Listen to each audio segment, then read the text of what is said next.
Okay, yeah, buttons. Yeah, we got the live feed now. And you guys are probably asking yourselves, wait, it's not your usual day. It's on Friday. Why is it on Friday? It's because I was not available on Tuesday. Or Wednesday. Or Wednesday. It's just how things worked out this week. But Matt and I, we were able to make Friday. Yeah. So life happened, you see. Yeah, so we just decided, why don't we just move the stream to Friday then? All right. Yeah. Yep. So how about that Bebop cast? And it's like typical Netflix. I'm just gonna say it right now. I don't care. I've seen it now.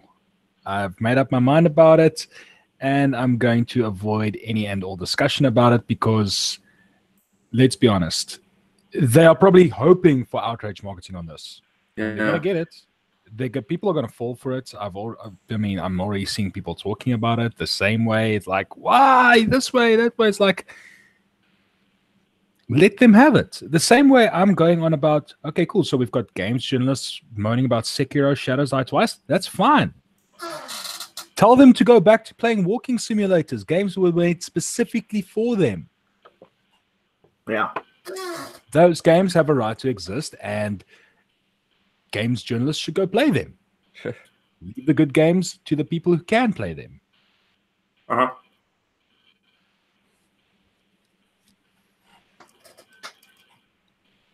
I just find the notion that they want a minority cast funny. When you actually look at the Bebop cast, it's kind of already a minority cast.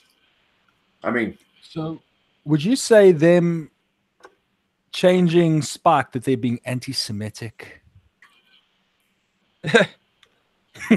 No, I think honestly, I think it's following their MO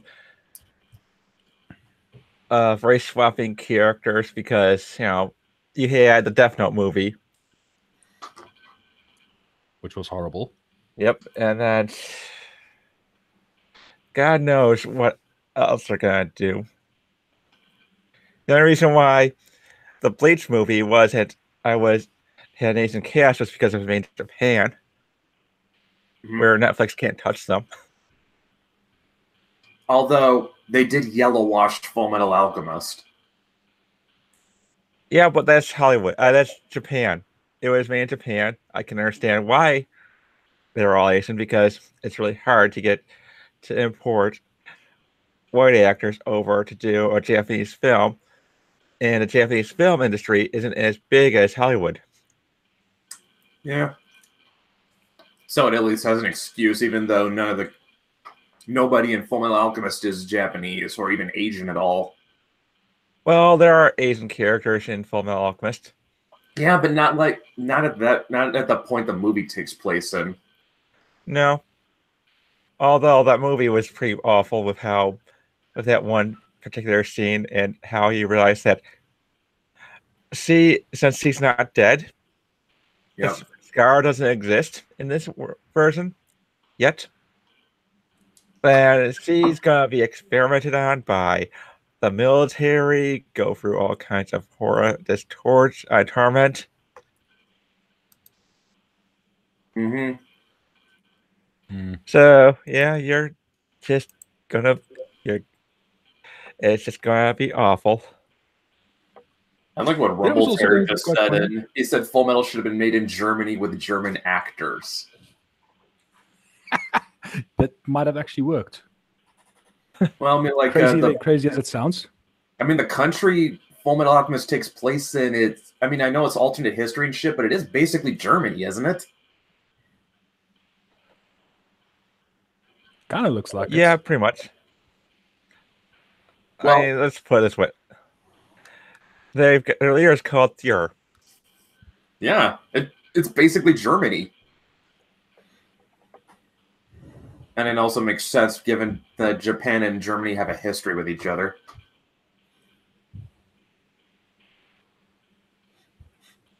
Yeah.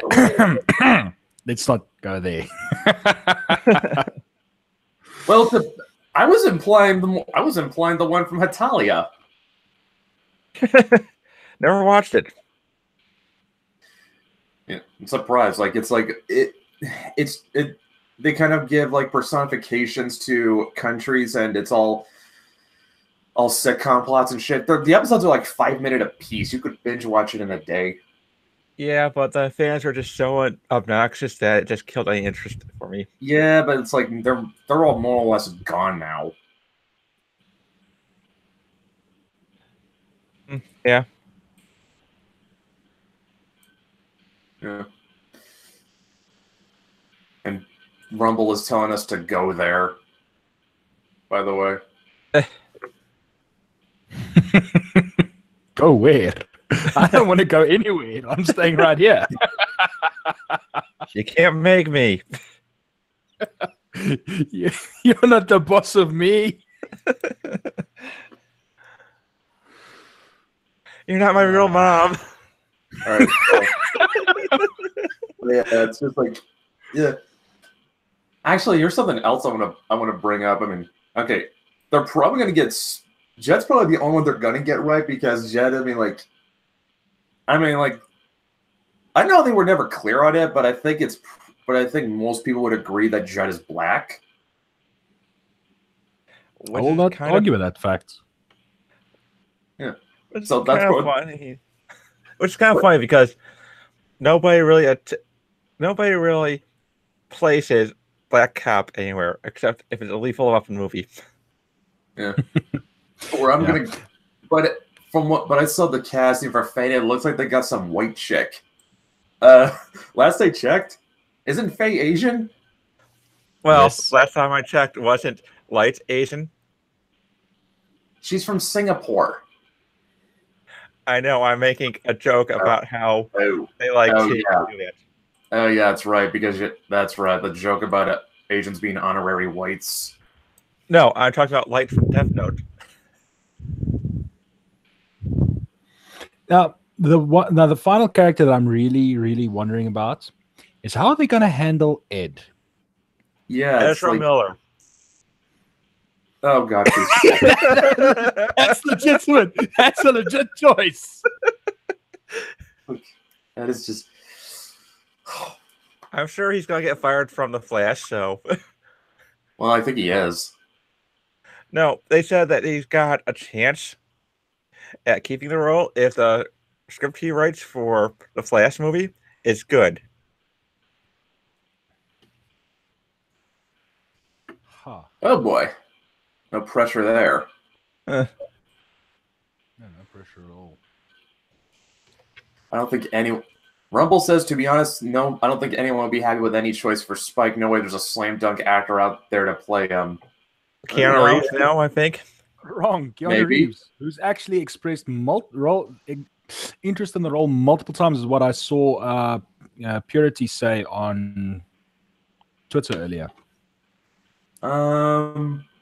Okay. Plus, like the whole thing with Mr. Rodriguez and everybody else. Yeah, okay, yeah, granted, too old. Too old, but he doesn't really look that bad for his age either. Yeah. And Trevor has age bump. Okay, I pulled up a list of Jewish actors, and the ones I find that are, and the ones that I know for a fact are Jewish, too old, and it also lists ones that I have a hard time believing are Jewish. Like, William Shatner. no, I know Adam Sandler's Jewish. No, William Shatner. No, I'm talking like Jake Gyllenhaal and Harrison Ford. Mm-hmm. I don't believe. You know, I think what they should have done was make it their own series and just go with a whole new spin, such as make Spike an aged member of like criminal syndicate who wanted to get out after a lifetime of being their man. Or how about an alternative idea? Why not just make something original? Oh, wait, that takes actual effort. Or come on, Netflix, just buy the license to stream Bebop. They can't. Funimation demands too much money.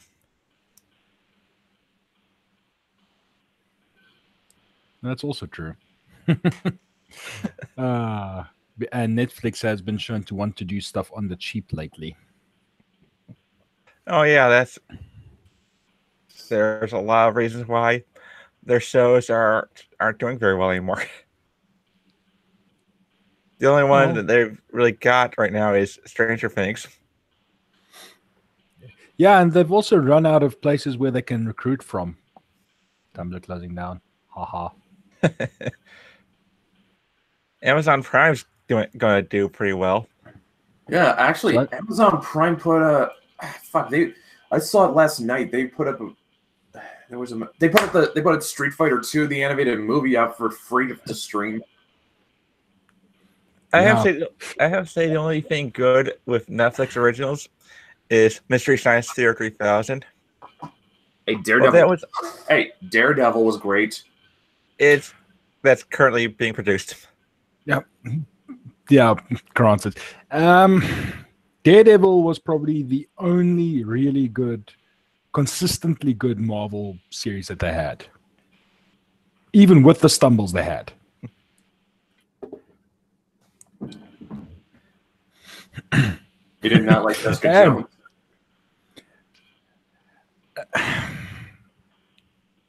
Could have been better. I didn't bother watching Luke Cage. Neither did I, and I tried to watch the first few episodes of Iron Fist, and if I said that I found it even more boring than the meandering bits of season 2 of Punisher, a lot of people would probably find that hard to believe. I don't know. It didn't do very well in reviews. I think I stopped watching Punisher halfway through the first season.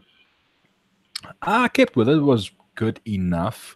The problem with season 2 was you could watch episodes 1, 2, and 3. Even Weapon said this. You could watch episodes 1, 2, and 3 just to get the basic idea of it. Then skip everything else and only then start watching again from episode 9 onwards. And you will have missed nothing. Yeah. And he was 100% correct when he said that you could literally skip out episodes 4 through 8 and you would not miss a damn thing. Well, yeah, that sounds about right. Brian hated the Punisher with a passion. Well, yeah. I could see why from his perspective. I mean, let's be honest. You have these guys that are supposedly so good, but they keep making these stupid mistakes. I mean, yes, these so-called mercenaries that are ex-special forces and everything, and they make mistakes that would put that even a rookie in basic training would shake his fucking head at. Not just that, it was just other things they did in the show that just rubbed Brian the wrong way. Like he said, the point where he was ready to destroy his TV was the flashback in Afghanistan, where Frank took off his helmet and then just went all cowboy and shit up. Yeah, you don't do that. I mean, Like, I watched it with my dad, who's a veteran from the war from our side. He's also sitting there. I could see he's trying to watch this. He's trying so hard to keep his laughter in because as well, it's like, fuck, it's the funniest shit ever. Although granted, when the guys were doing the bush war in Angola and everything, they regularly had everything else off. We didn't have helmets. They had these little caps, and the guys would literally have their boots on. They'd have shorts on, no shirt, no nothing, and just a cap. And they would be mucking around in the bush just to try and not die from heat. You know, I'm gonna regularly say, they engaged enemy forces in nothing but shorts, boots, and a cap. wow. Yeah. I've got to say that after watching Atlantic Rim, I'm pretty sure Brian would have just broken his TV with how they depict soldiers. Well, if it's an Asylum movie, I think Brian would be a lot more forgiving because nobody expects anything good from them. True. My point exactly. If you go into an Asylum film expecting anything, of any sort to be good, you, my friend, have lost the plot. Yeah, especially when the soldiers in the Atlantic Rim, they acted more like drunk college students than actual soldiers. Yep. Now, I'm going to give you one to watch from them. Watch Transmorphers. Saw it. I haven't. That shit's fun. I have not. Battle Los Angeles knockoff. Hey, this shit is so funny. It is the most hilarious stuff to just sit and watch. I mean, if you want to watch something stupid and you just want to watch something, this stuff is great. They literally fall into so bad it's actually good category due to the laughs that you're having at the absolute stupidity on your screen. Jeez. And I would like to know is how the hell do they still get funding for these things? Pretty much the same way Universal Channel. I don't know if I'm probably barking up the wrong tree, but I think honestly you can found the time when they lost their idea and they started following the same formula. You can trace that back to Age of Ultron. Uh-huh. Yeah. And from there on, their films pretty much follow the same beats. And I think that is what's going to start to hurt them in the long run. And I find it quite funny. This is happening just at the time that DC is finally finding their footing with their films. You had Wonder Woman that was good. You had Aquaman that received great reviews. Still have to watch that one though. Although I'm kind of on superhero films. And everyone's legitimately hyped for Shazam. And now it's turning out that it's actually a good film as well. Yeah. So No big complaints. no big complaints. It's just I'm personally hoping, but obviously the internet and life being the things they are these just a flash in the pan, a one-off show, or is this actually the start of something good? We'll probably have to wait and see. Yeah. Probably give them usually 3 is a good indicator of a pattern, but DC already had 3 fuck-ups prior to this, so they need another one to prove that there's a pattern. I'd say they're going to need at least 2 more good films before I'm going to call it, but even then I'm going to remain wary because they had a good start. I mean, if they used the Nolan trilogy as a springboard, and I know people deride The Dark Knight Rises as a bad film, I still honestly think it was a good film. It was not better as good than Civil War. Yes, mainly because it was still focused on Batman, not trying to be Avengers 2.0 or 1.5 or whatever. Because honestly, Captain America Civil War, I will maintain to this day, they tried to make it an Avengers film without actually calling it Avengers. Because it was not that focused on the main character of the film, which was meant to be Captain America. No, and I think the Russo brothers are becoming disenchanted with Disney, with what I've heard about how they're not happy that Marvel's trying to force Captain Marvel as the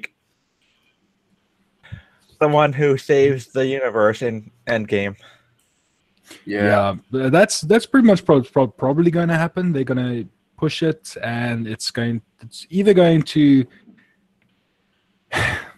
for lack of a better term, what is going to happen is there's going to be a massive uproar on Twitter. You already know it.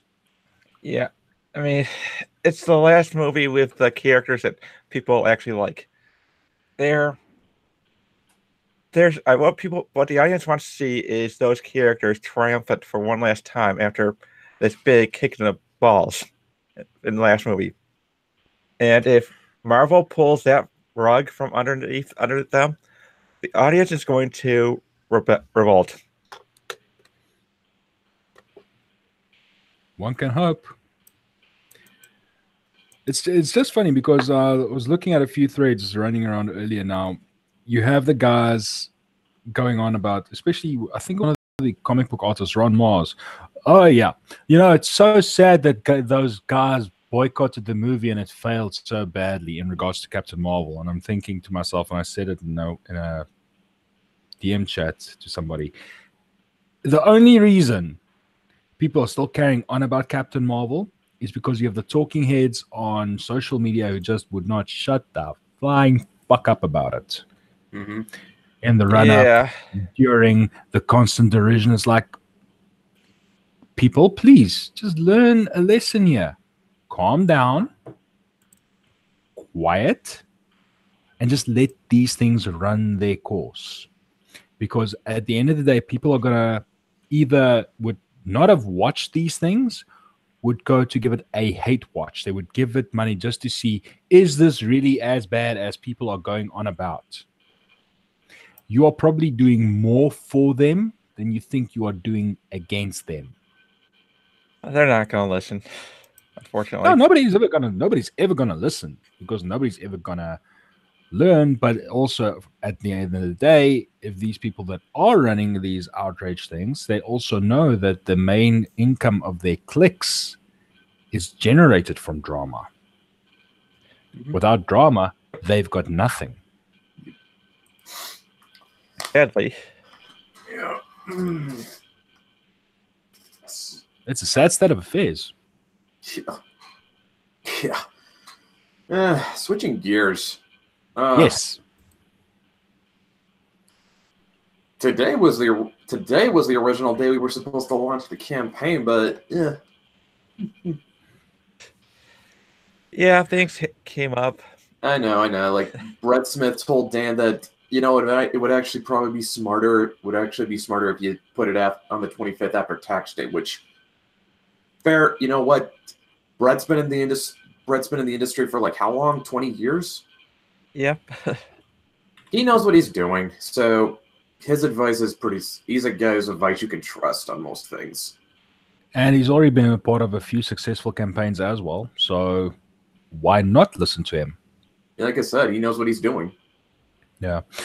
On the subject of campaigns and everything, I'm still busy working my way through Earthbound. I have to give Narwhal a massive thumbs up. It's a fun story thus far. I'm really enjoying it. It's 198 pages though, so there's a lot to go through. God damn. Yeah, it's a big book. And him running a new campaign now for hardcover, more power to him. It's like I said, it's a good story, well worth it. Lone Wolf.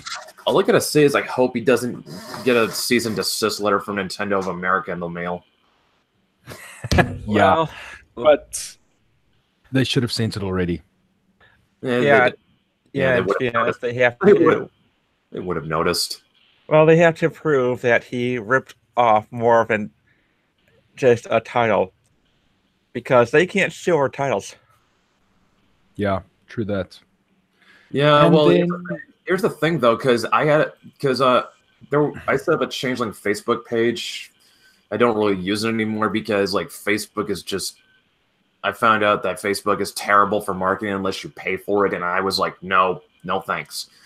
There was one guy who came in one of my posts and asked me, "Is this related to Changeling the Lost or something?" And I said no, and it's like it's not inspired, but it's not inspired by it in any way. It's like I need to like you should be careful though because White Wolf is notoriously sue happy. Yeah, you do have guys that are very litigation happy. I mean, patent trolls abound. One of the most infamous cases to this day is Edge Games versus Electronic Arts. Really? Yeah, they literally. This guy, Tim Langdell, he literally patented the word edge. And he got so happy that every single time somebody came up with something with edge in it, the straw that broke the camel's back for him was when he tried to sue Electronic Arts when they released Mirror's Edge. Yeah, guess what? You actually thought you had a chance going up against Electronic Arts? Come at me, bro. I hope you got lawyers. Yeah, it's like Unfortunately, He ran out of money. unfortunately, there are people. Yeah, unfortunately, big companies can have the money to extend the process, so they can extend it to the point where you run out of money. It basically becomes a way of an endurance test of money. Yeah. Well, And more like a electronic war of as well. attrition. Yeah, that's pretty much what it was.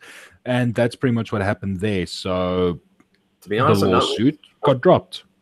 I'm not even really worried about White Wolf concerning what they're already dealing with right now. Like that, Yeah, I mean, I'm pretty sure I'll slip under their radar completely. so yeah, and then obviously also still on comics and everything. I put out my mini review on Twitter for Lone Wolf. It's a good book. I really liked it. You know, that's a funny thing. Apart from a few stumbles here and there in terms of some spelling errors and things like that, I've overall been very happy with every single independent book that I have bought or backed thus far. Like not a single dud. Not so far. The closest I got to a dud was a indie book I bought on Comic Central, Displaced. There are so many glaring spelling errors in there. I don't know if they were intentional or they were done specifically to catch your attention, but it made reading the book jarring. But so single one's a legitimate dud. No, not a legitimate dud. Nothing approaching the horrors that are coming out of the big publishers at this point in time. So yeah, I mean, it goes without saying you've got ones that you probably liked more than others, but not a single one of them was legitimately awful. No, not yet.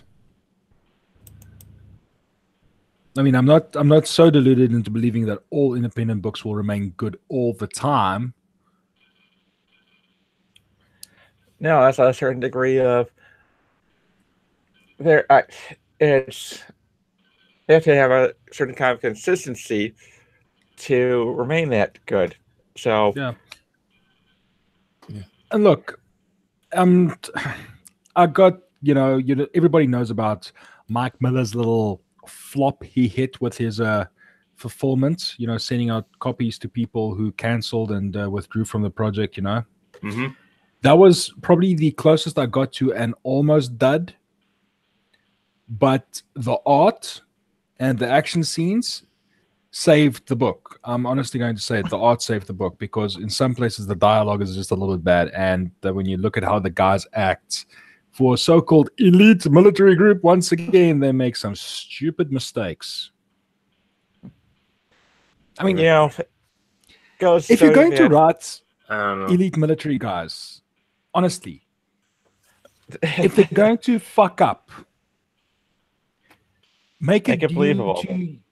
Make it believable. I mean, you're trying to write these guys to be badasses. You're trying to write them to be something more than what you would normally expect from just some random dude off the street. And yet, fuck it. I don't want to rant. I don't want to turn this into an angry channel. Let me just put it this way. Too late. Let me just put it this way. Miller can at least rest easy knowing he didn't fuck up as badly betraying soldiers as Aubrey Sitterson did. Yeah, no.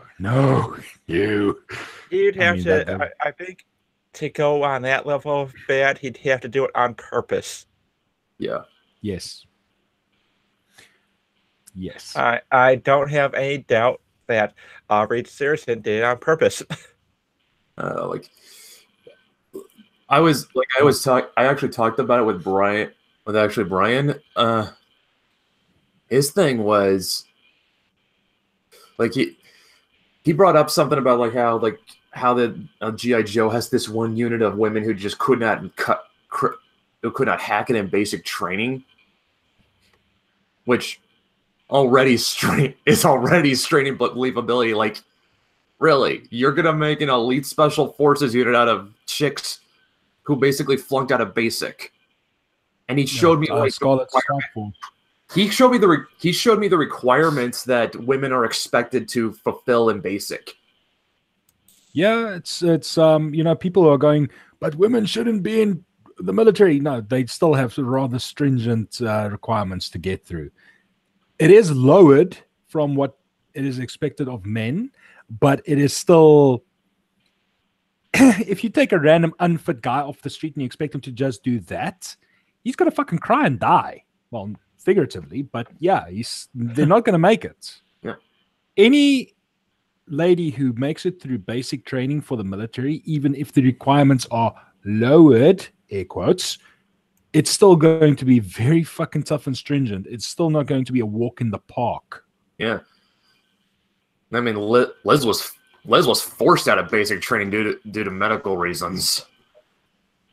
And she actually had, and you know what? She actually said her scores were actually pretty good. She suffers from lupus, right? Yeah. Yeah, lupus. That was right. Yeah, she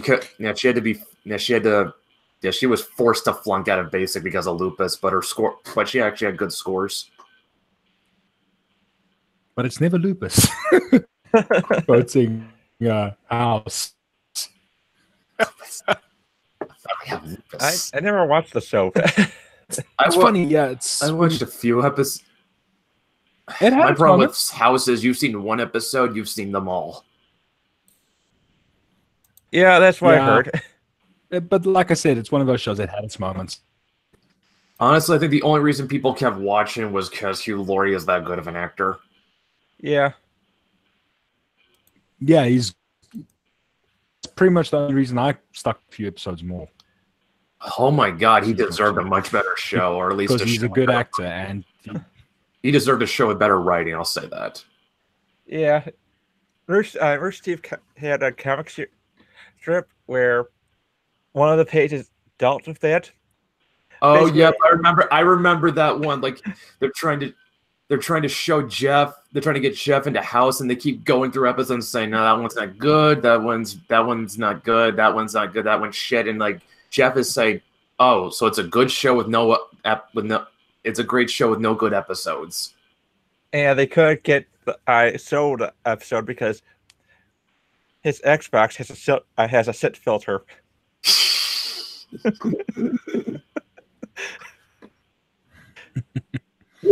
Oh my god, there was I was actually reading the strip religiously at one point back when it was on.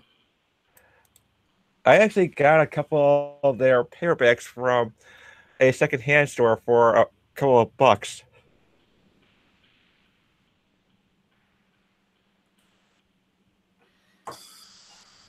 I think one of the funniest parts of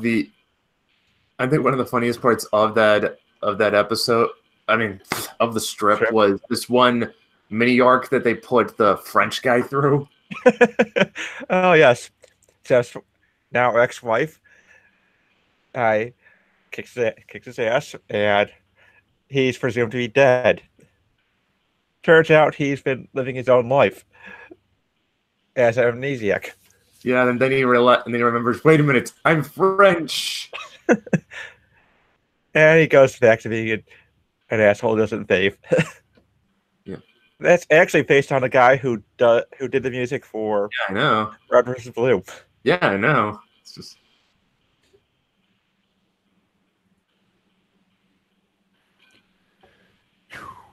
it's all based on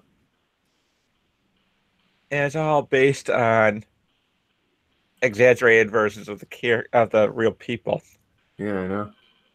Much like the RT shorts are. So wait, Jeff and Griffin are divorced now? Unfortunately.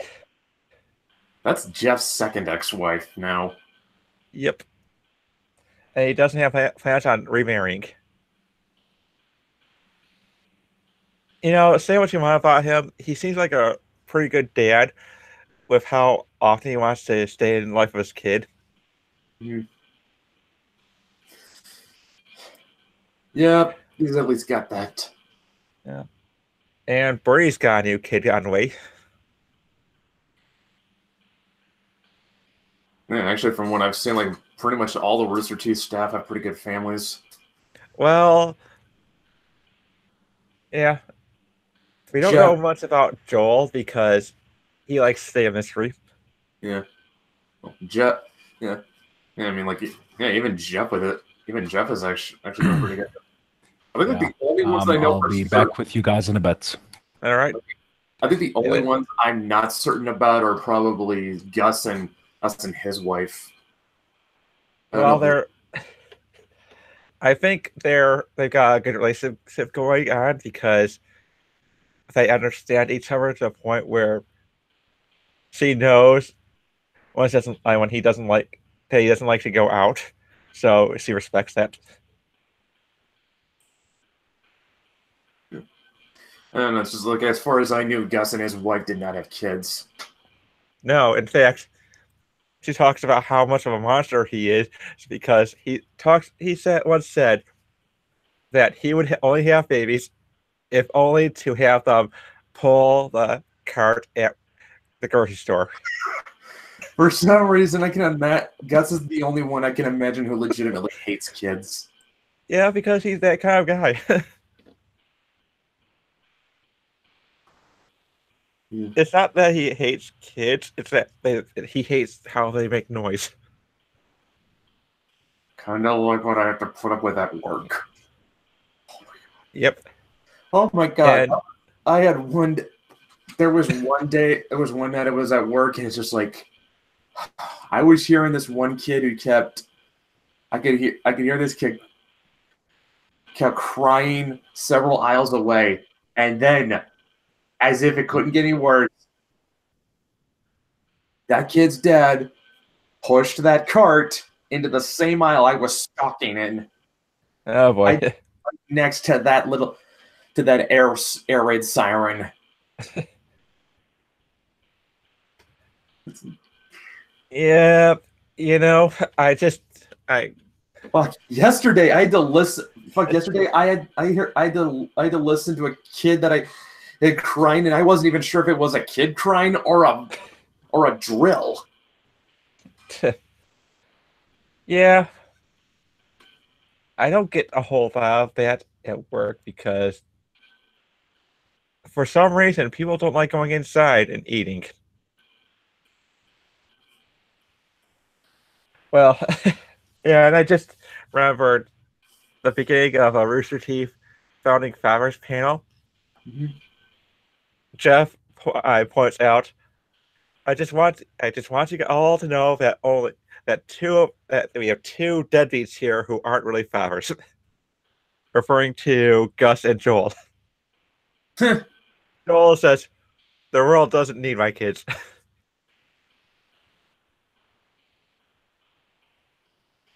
One of me is enough. I'll say it. I'll just end this on saying that working retail will make you question how much you really want kids. Probably. And hey, Salem, how's it going? Oh god. Well, yeah, if you want to have kids, don't work retail because you will start questioning yourself. But not in that way. You'll start thinking, yeah, you'll just keep hearing. All you gotta do is go through 1 week listening to kids cry nonstop, and then you start having that moment where you're asking yourself, how badly do I really want this? Oh, the thing is, I'll probably still want to have kids because kids in my family, they're not that bad. They're generally quiet.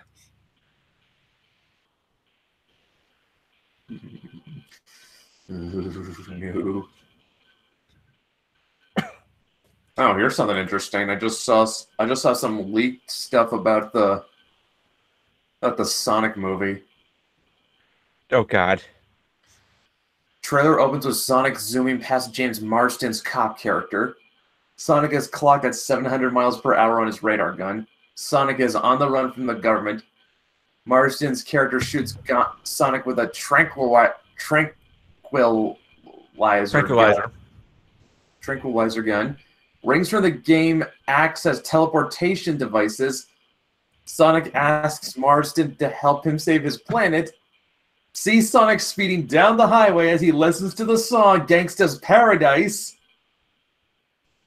Eggman starts off looking odd, but slowly transforms into something similar in his in-game appearance. The footage features all sorts of visual references to the games.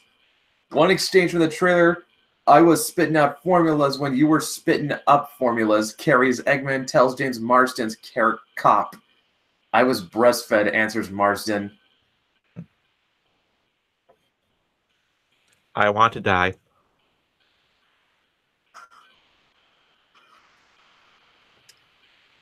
This is good. Oh my god, this thing is gonna be a Hindenburg.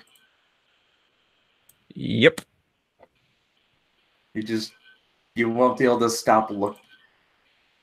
What you're looking at is awful, but you won't be able to stop looking at it.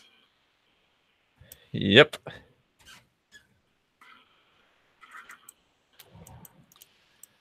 Oh boy. Is it wrong that I actually do kind of want to see this? It's kind of like you want to go see a Cowboy Bebop, the live action series.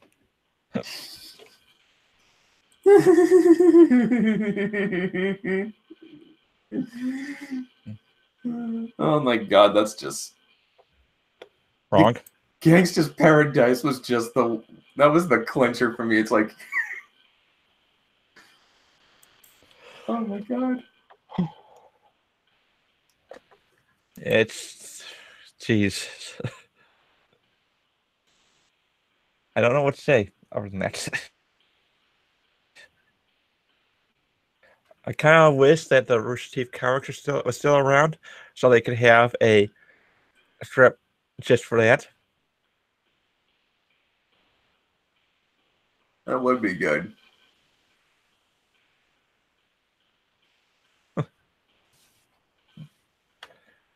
But unfortunately, both the team for that have left the company.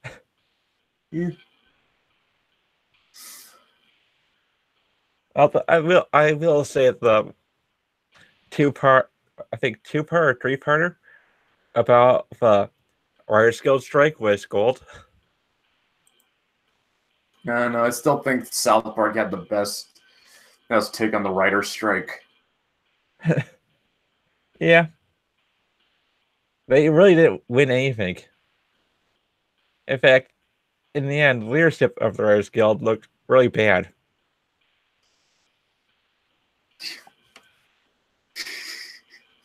I think I've actually heard the commentary for that episode, and Matt and Trey said this episode is not an adaptation of what happened in the Writers Guild with the Writers Guild strike. This is a documentary of what happened.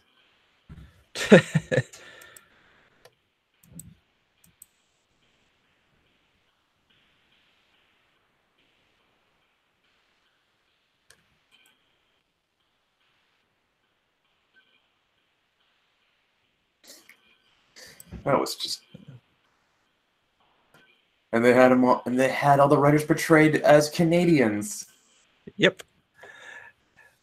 It's just awful. It was just one of those horrific things that,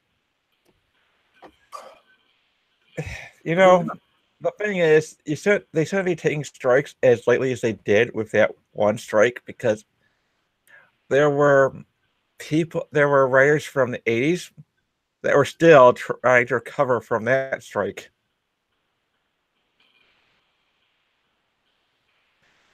Whenever the Writers Guild strike goes on strike, careers are ended. Yeah, and it's also it's a bunch of people working on Hollywood. Like, why did they think anyone would care? I know, but it kind of shows. It just kind of shows how myopic Hollywood is. Yeah, and to be honest, writers do get the shaft because of how overpaid actors and directors are. Writers, directors, producers, Yeah. Well, they true. I suppose it's just like, you got these guys who are providing the backbone to your movie. Might want to throw a little bit more money their way, but I'm not going to try to force them into doing it because I know what that means, and that means they're just going to up the price of ticket sales and DVD sales just to make up for that loss. no, no doubt.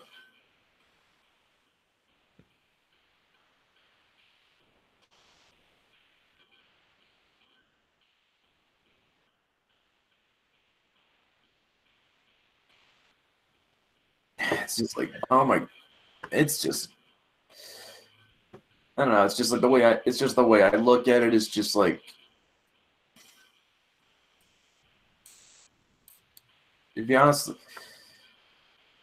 I think the best way I can put it is it's kind of like what Mark Wahlberg said about about actors who are constantly dunking on Trump. It's like, you don't pay these, you don't matter to normal people. So stop thinking. Yeah, it's crazy how many actors in Hollywood actually had actually done that whole thing with Trump. Jeff Bridges saying that he hopes that Trump succeeds. Zoe Saldana saying that Hollywood helped Trump because they are bullying him. It's pretty funny. Mm-hmm.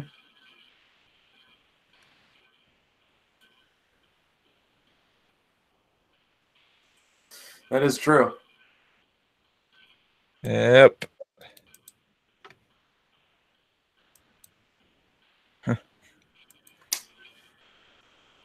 Starting to realize we are not as good without Tank at the. Well, it tends to happen. Hollywood. Tom says Hollywood thinks you care about them because the media paints a picture that common America sympathizes with the causes they champion. One BS factory feeds the other. Yeah, Hollywood is just an insular. It's myopic. It's myopic. That's how I put it. Or, in a way, it's just one big circle jerk. I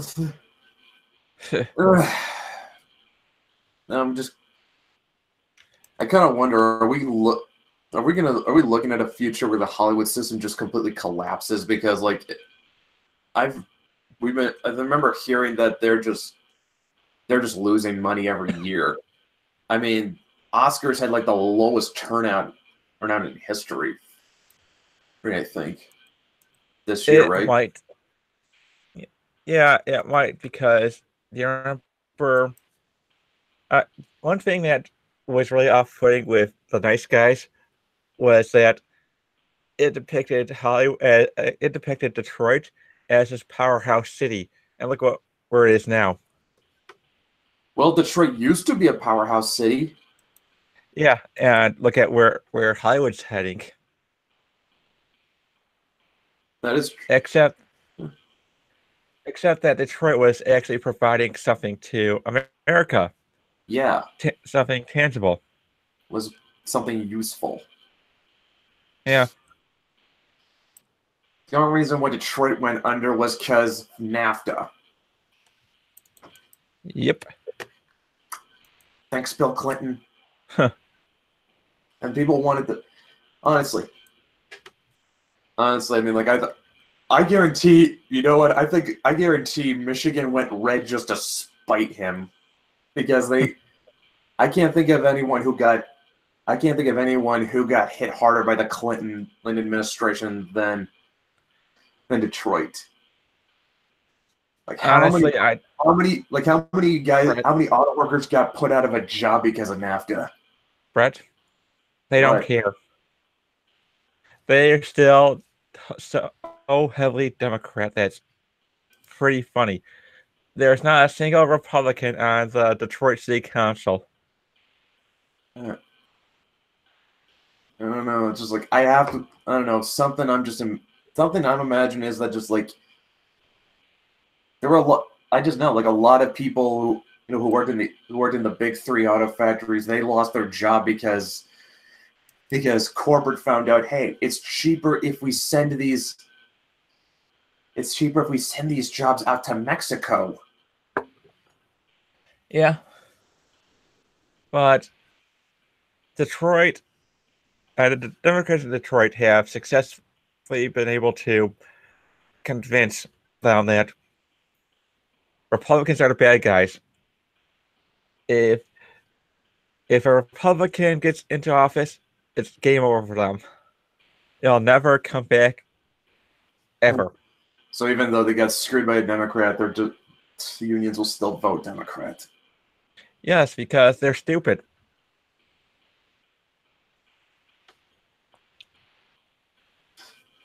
It's just like how everyone blames Republicans for Flint, but they forget the fact that Flint, this is a big concern that nobody's looking at over how the city of Flint did not maintain the pipes for their backup water supply.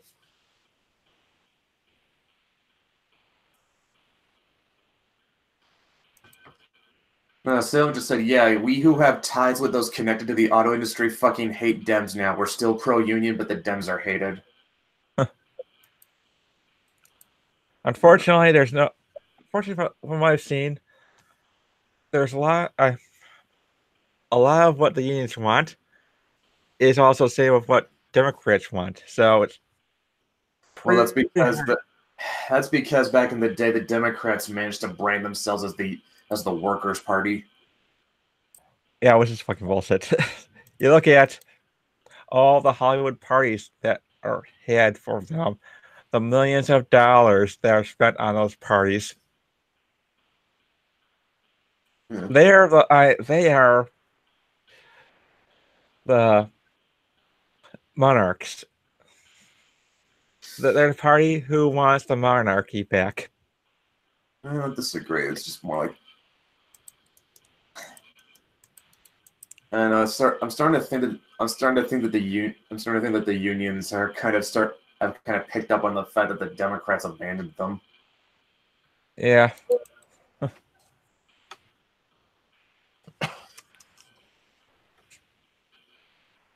Because I mean, like, I'm not against. I don't know about you. I mean, I'm not against the idea of unions I'm not against the idea of unions. I think it's good that workers have some representation and have people to fight for their interest. Yeah. I'd have to say keep them away from politics.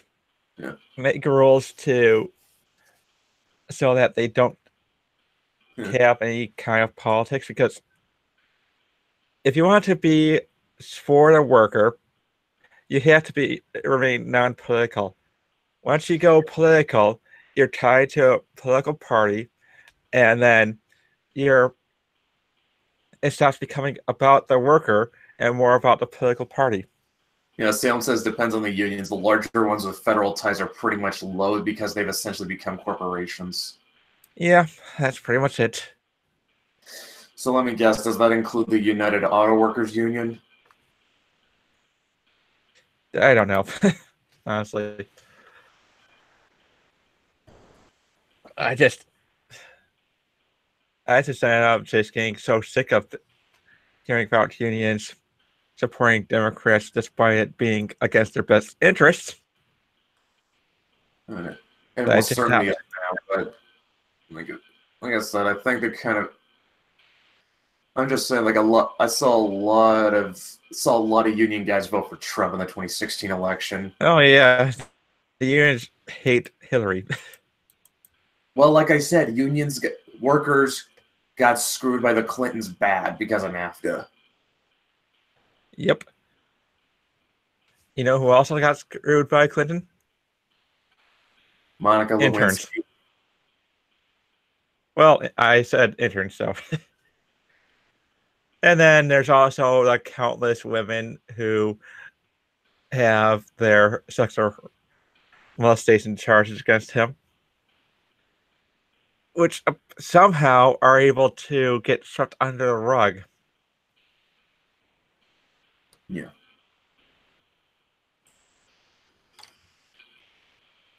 The Clintons are not evil, they say, but they do hate they respect women so much that Bill can't keep his hands off them. Sam says United Auto Workers Union get mixed reactions from workers. Lots of them are not happy with the union's decision, but a couple decades ago, that union could have been the reason they still have a job. That's actually that's one point of content bone I've always had to pick with unions. Like, some jobs, like, to get it, you have to join the union. Yeah. It was like, kind of reminds us, does it remind you of anything else we dealt with recently in the past year? Yep. And to move away from that, I have a friend who went to work at Kroger when Michigan became a right to work state. And see, basically what happened was she decided not to go union and was penalized by that and just got next to no hours.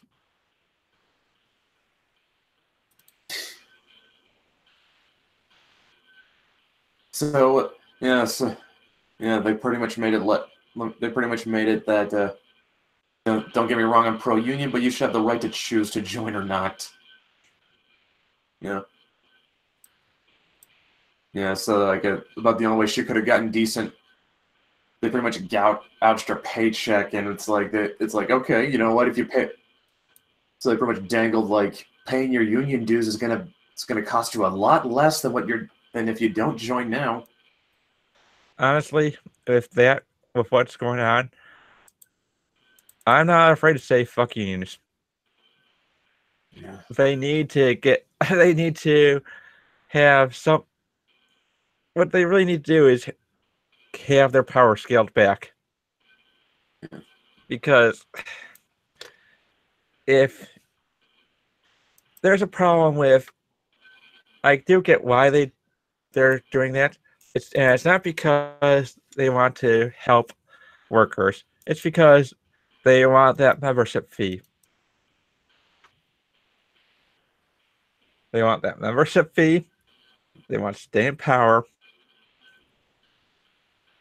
And it's ultimately the end game of any huge organization. It becomes too big and too corrupt. That's what Salem said. It's the larger unions are the ones workers hate just because they're essentially turned into corporations. So it's like,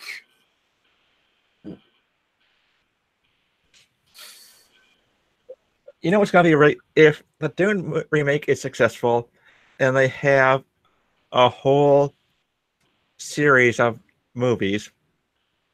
I really can't wait for the conversation between God Emperor Leto and one of the Duncan Idaho clones, where he talks about how the radical is never truly a radical, but an aristocrat in disguise.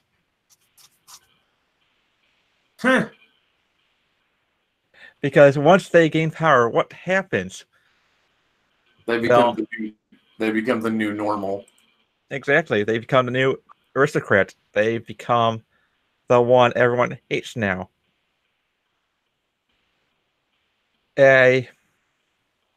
Basically, the rebel isn't a activist. They're just basically competitors for power. And that was one of the reasons why the God Emperor is so successful in maintaining his order for thousands of years. It's because he understands that that kind of mindset, and he's able to convert them over to his side.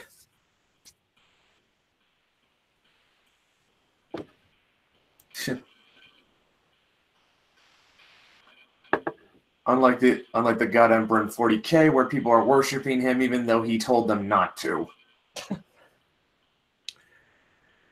Yeah, God Emperor Leto has a plan. And unfortunately, him getting worshipped as a god has to be part of that. He has to... Basically, the whole plan that they have set in mind is restrict humanity up until his death, where after his death, it'll cause a new golden age, where humanity expands throughout the universe. Yeah, no, the golden path and all that shit. Yep. But yeah, it's it's like the thing with the God Emperor and with the Emperor in the Emperor of Mankind in 40K. It's like he was trying to make a completely secular society where there was no religion. Now the whole plan about it was his ultimate goal was that he figured if he got rid of all religion, he would starve the Chaos Gods. Yeah, but the thing with... I think one thing about when Frank Herbert wrote Dune was that he was one of those journalists who was about how people act, how people do their thing, how politicians are. And instead of radicalizing them to the left, he became more in the middle and gave him more of an understanding of the nature of power. Well, yeah, I mean, like, that's even something kind of that 40K sort of touches on. It's just like,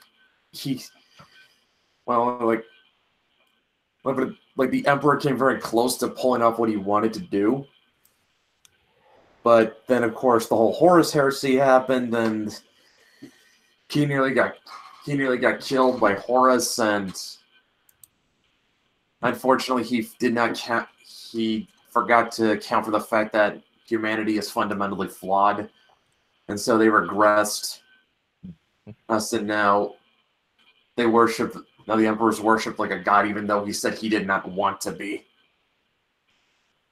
Yeah. Which, another statement with the Dune series is that religion is basically going to stick with us no matter what. Mm-hmm.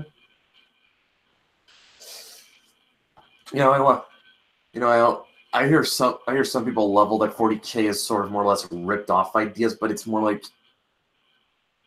and you know what? Yeah, you look at the designs for the Imperial Guard. That shit's ripped straight out of Starship Troopers. Yep. I mean, fuck. Even the idea behind the Space Marines power armor, that shit's like right out of Starship Troopers as well. And Imperial Guard is Starship Troopers the movie. Space Marines are Starship Troopers the novel. Yeah, it's a novel, but basically, you don't even have to squint to see that the Emperor of Mankind is ripped right out of the God Emperor of Dune. But I think what kind of helps is that even though 40K does kind of rip off these things, it kind of finds a way to interpret them in a different way, or at least put its own spin on it. Yeah, anything that involves power armor, that basically has its links to Starship Troopers. So, despite the fact that there's a lot of people who hate the book because of the views Heinlein puts in it, if he never wrote that book, I don't think a lot of what we have right now would have been around. Well, I've heard some people say that the whole mecha anime genre finds its roots back to Starship Troopers. Japan did a Starship Troopers OVA. So yeah, I forgot about that. and it's a lot more. And despite what fans of the book might say, it's at least a lot more faithful than the movie. Hey, the movie's still good. It's good for what it is, but I wouldn't take it as a straightforward Starship Troopers adaptation. Well, the thing is, like, Paul Verhoeven and Ed Neumeyer sort of had this. They kind of had this idea of sort of doing this really Subversive movie. well. It's essentially a satire of fascism. Yeah, they never. I don't think either of them have read the book because they found it too boring. I think they. I don't know. If I did get the reason why I think this is because this also happened with RoboCop. It's sort of found its I think it's RoboCop was Ed Neumeyer's first movie, wasn't it? I think so. Yeah. Okay, so I think he wrote it one way. Somehow it got into Paul Verhoeven's hands. Now I know his wife convinced him to take up the project, but I think he sort of found a way to sort of reinterpret, to like put a more satirical edge on it, and Ed Neumeyer picked up on that, especially with how successful RoboCop was. Yeah. And so they just sort of, and so they kind of decided to do a similar. They did a similar thing too with also a Total Recall, where it was like there was a there was a satirical edge to it. well, that just recall me like because the final shot is it doesn't fade to black, it fades to white, and Paul Verhoeven said the idea was to sort of put doubt in the audience's mind that what they saw actually happened. Yeah. Boy, did that work. And in his own words, it's like we told two stories in one movie. Which is an interesting take, and too bad they butchered it in the remake. Yeah. And so with Starship Troopers, like they cut. I think what happened was that Ed Neumeyer probably flipped, or maybe neither one of them read the book. Or what happened was like this project was probably getting shopped around through the studio, and they picked up on it and decided to sort of reinterpret it. Yeah, I'll be right back for a second. Oh, great! Now I have to be alone. I'm sorry. It'll only be a second. You say that.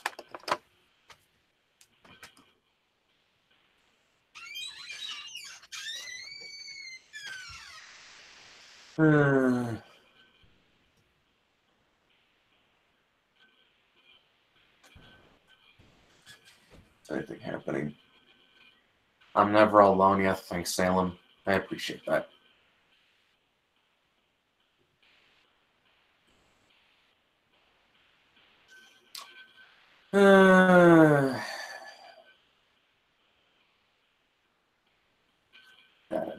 Let's see if anything interesting is happening on Twitter.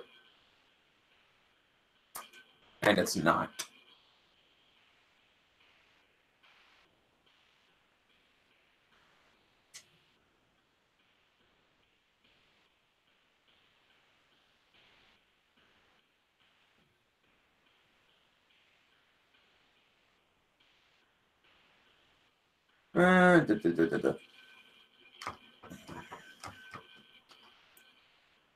Lot of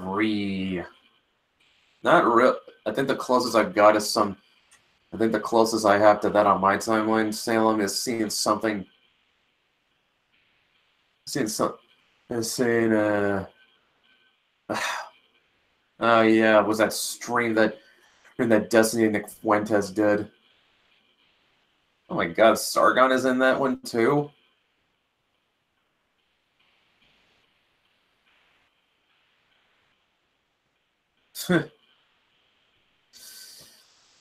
Yeah, I don't care about that. Let's see.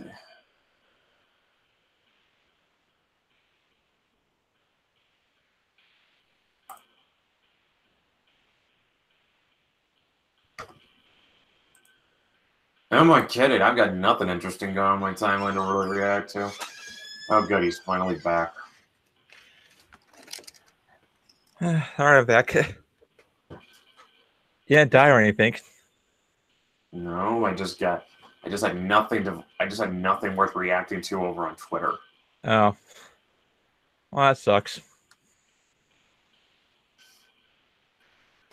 Well, it looks like I was right though. The guy they cast for live action Cowboy Bebop for Jet. He black. Yeah. I mean, he did look like he'd be able to play the role. So Yeah. at least there's that. Yeah, they also have a Yeah, but the ones they've named up are Spike, Jet, Faye, and Vicious. Oh, so that other guy is vicious. So are they just He's not a pretty boy. Wait a minute. Did they leave Ed out completely? It's possible. You didn't even bother trying to cast Ed. Now you guys have done and screwed yourself completely.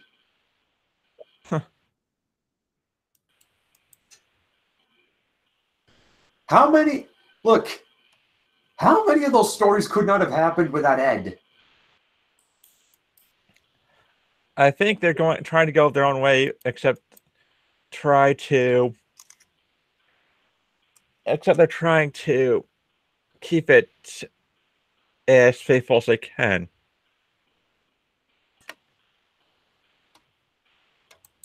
I know, it's just You could not do Brain Scratch without Ed. nope.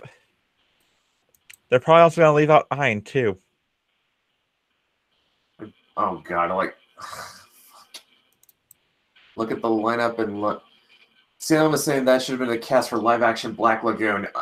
I don't know. The chick looks white, and last I checked, Revy was Chinese. Well, it'll get the SJWs riled up. Yeah. I just do not get it. Oh man, it's like they got the casting wrong for Spike and Faye, and it doesn't even look like they're gonna even bother casting for Ed. It's not going to do well with Cowboy Bebop fans. It might appeal to a normie audience, but Again, to which I say, like, why? Why would you watch this when the anime already exists? This is the same question we posed before we went live. Why does this exist? What are we going to get from this that we did not get from the anime? because they want to market to an audience that doesn't watch anime. They didn't race swap Jet, Salem. I'm pretty sure Jet is black. They race swapped Spike and Faye.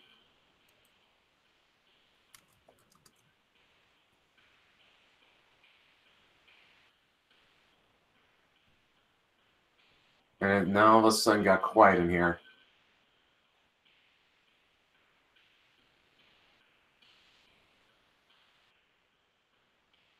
Jet was white. Nah, I'm pretty sure he was black.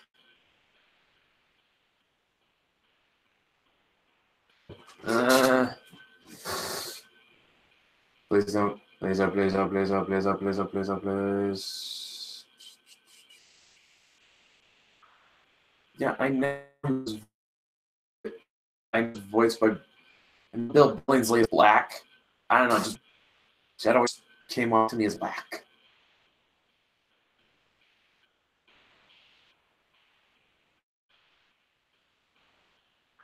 Oh, that's what's going on. Did the connection go out? Looks like it went out on Matt's end. Yours or mine? Which I'm gonna text him yours or mine. Yeah, it's on.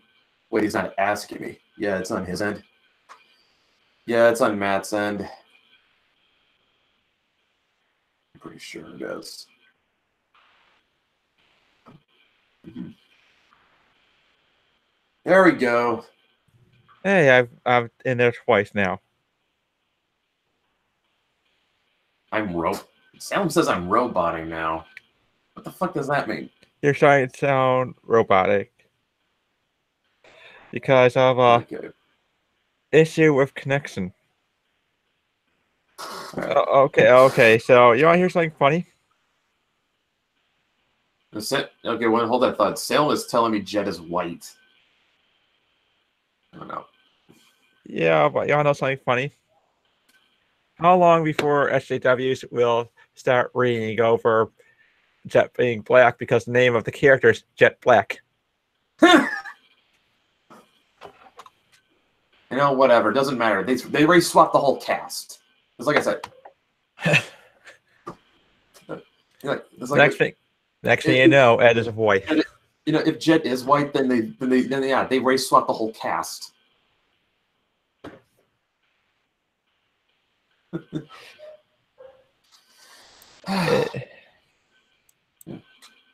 Just like. Just go.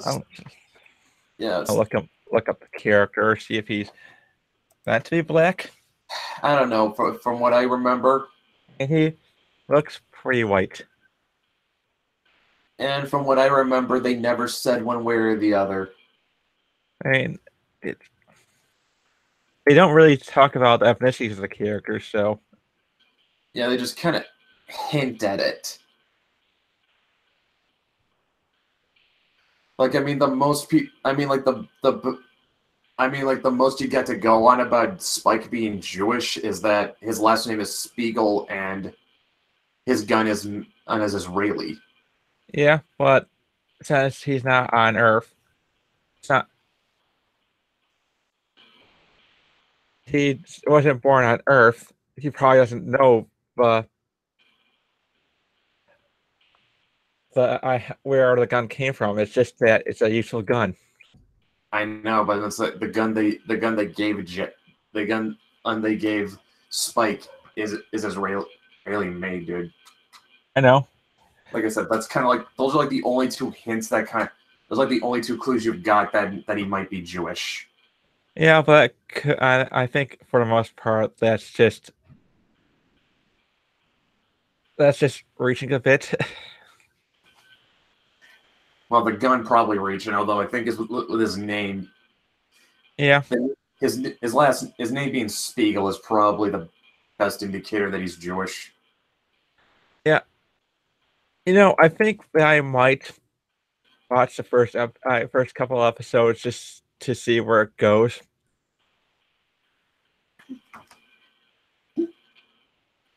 And it honestly, Jet looks pretty white. Still, though, I'll at least give the Netflix Cowboy Bebop this much. At least it's not like J.K. Rowling retroactively saying, "Oh, Hermione was black the whole time."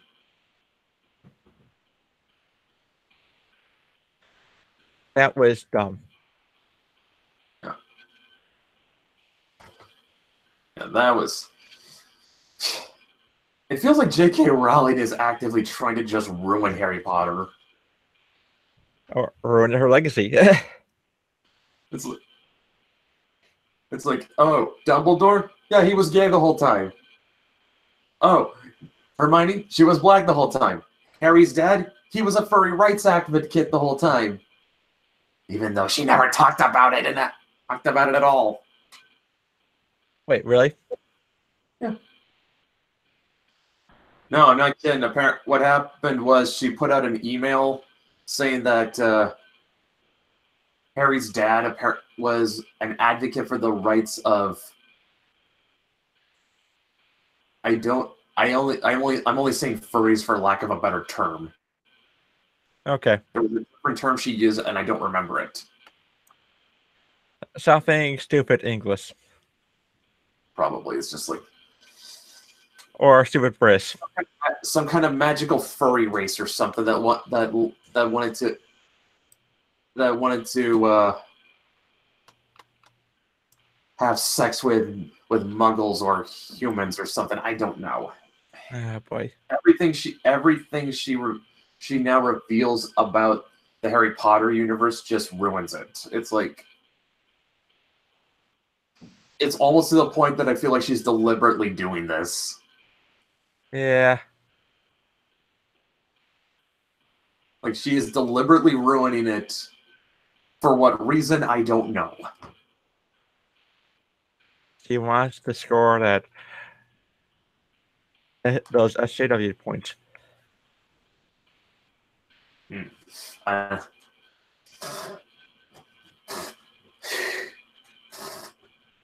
guess, but I don't know. It just feels like she just feels like she's stuck in. She just can't get out of its shadow that badly. Is this how she? Is this her way of getting out? It's possible, but she's not that good of a writer to get out on her own. Yeah. The only thing about here, the big problem with the Fantastic Beasts series is that the title of the first movie was just one big lie, where it was Fantastic Beasts and where to find them. But in reality, it should have been another generic story about dark lords. Never found. Now that pisses me off because I actually thought Fantastic Beasts looked interesting. I just never got around to watching it. It would have been interesting if they were to, instead of going with this evil wizard bit, instead went with these his career as someone who documents these beasts. So, basically just make Jawbreakers with wizards and it would have worked. Yeah, but it would expand the world of Harry Potter more if they were to just take this character, let him do what he does best, which is document creatures, and basically make him something of a Mad Max character where he's in the movie, but he takes a backseat to other characters who drive the story. So he'd be there. He wouldn't be doing any of the important stuff. Yeah. His whole thing will be just to document the creatures of the world. Mm-hmm. So it'll take him from, basically what it'll take him from one country to another, and we'll see, not only learn more about the Fantastic Beasts that are on that country, mm-hmm. but also learn more about the magic from that country as well. Expand the world rather than limit it. Yeah, it's still kind of like Dan's take on the whole thing on Voldemort, like how he's a terrible villain because he couldn't even take over a high school. Yeah. Wizards or no wizards. I mean, he's meant even though they're supposed to be teenage wizards, they're teenage wizards with the same kind of powers as him, except that he has a much greater grasp of them, control over his powers.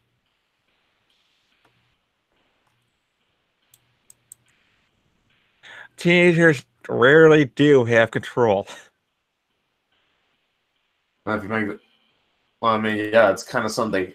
That's kind of a point that X-Men drove home pretty well about how when mutants first manifest their powers, they're actually more dangerous than ones who actually can't control them.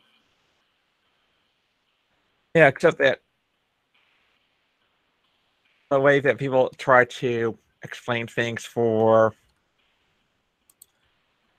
why Voldemort lost, it was just poorly done.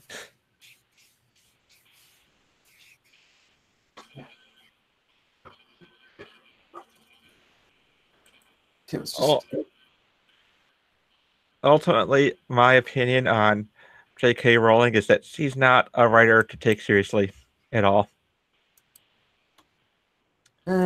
She had it. Don't take her seriously. Don't. Basically, if she says something, just laugh and walk away.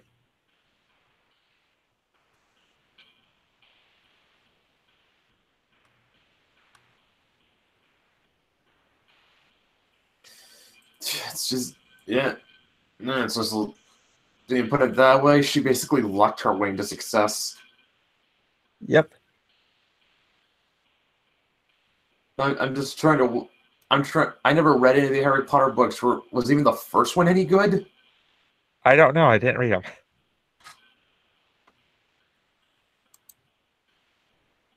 I read the last one, the first part of the seventh one, because my ex loved Harry Potter, so it was something that we tried to read together, but I really couldn't get into it.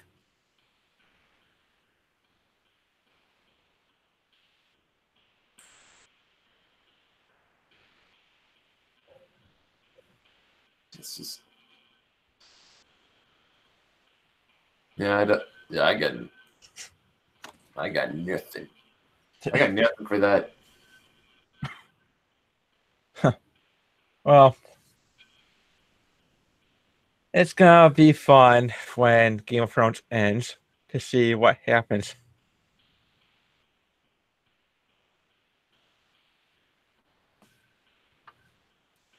Okay. Actually, I think I want to retract my statement about the chick they got for Faye. I took a second look at her. She looks kind of Asian, I think. I'm not sure. Oh, she looks Asian enough for an anime.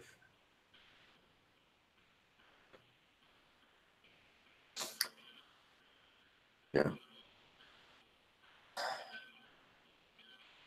Yeah. But like I said, the casting is already suspect enough, but now it's just like the fact that it doesn't even look like they cast for Ed. It's just like, yeah, you got no hope. Yep. So, venturing a little into politics, you hear about Biden.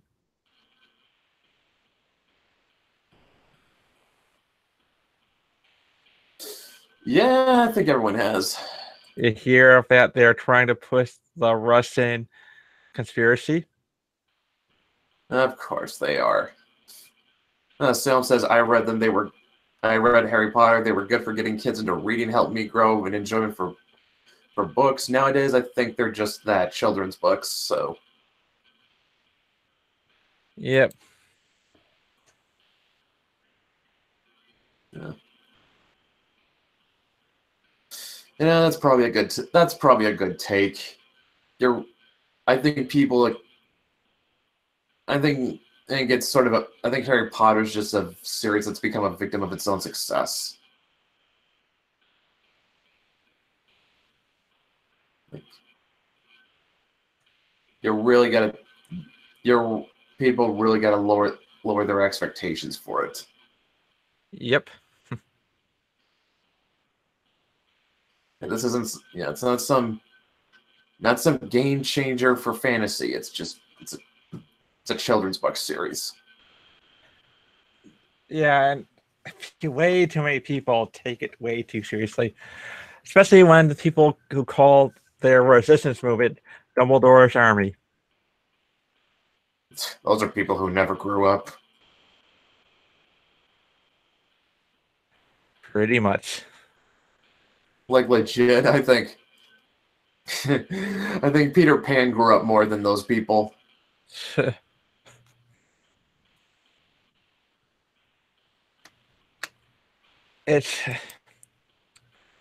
don't see anyone going out in the street wearing robes saying that he is Gandalf and he will show you how to resist against Trump.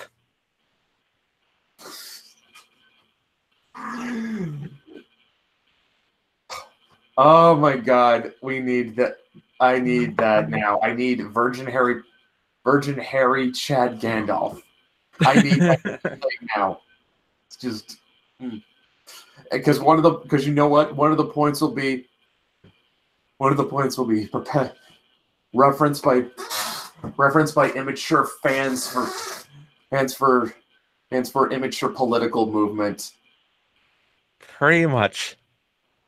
Whereas Gandalf will say, "Hey, not used as a not used as a political cudgel by fans. No, because fans are adults. And he has more wisdom than anything else. Dumbledore was a school headmaster, in a sense. Yeah.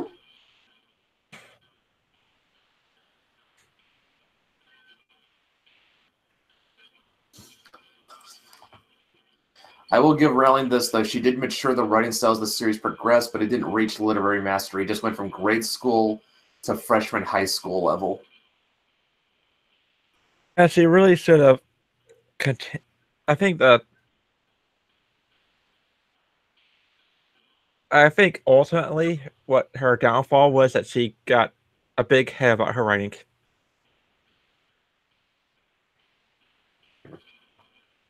It's kind of one of those things. It's kind of like that thing Razor Fist says. It's important to learn from your failures, but it's just as, if not more important, to learn from your successes. Yep. And she clearly did not even. She didn't just learn. She not only did not learn what she did wrong, she did not even learn what she did right.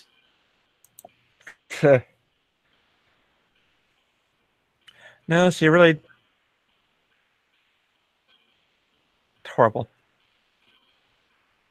Yeah, it's just. Yeah, it's more. I mean, yeah, that's gonna be something. I think. Like, I don't think not enough up and coming writers hear that advice. Like, don't just learn from your failures, learn from your successes too. Because, I mean, that's how you get better.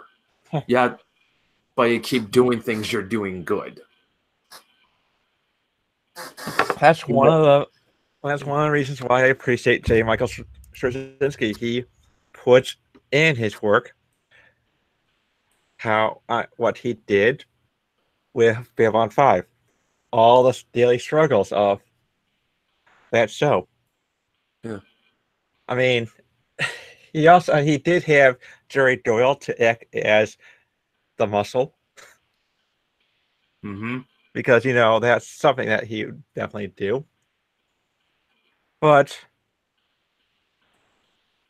it's one of those shows that works because everyone liked each other legitimately.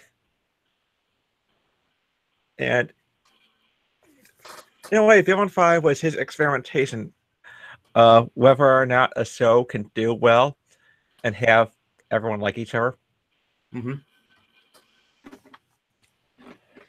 But he also touched upon what he did as a writer, such as when he was a journalist. What got him out of that career path was when the paper he was working for, the editor, who he says was a woman, asked how to monetize a rape hotline. So, at that point, he decided, well, this is not good. This is not a good career path for me. And decided to go out and work on his own stuff.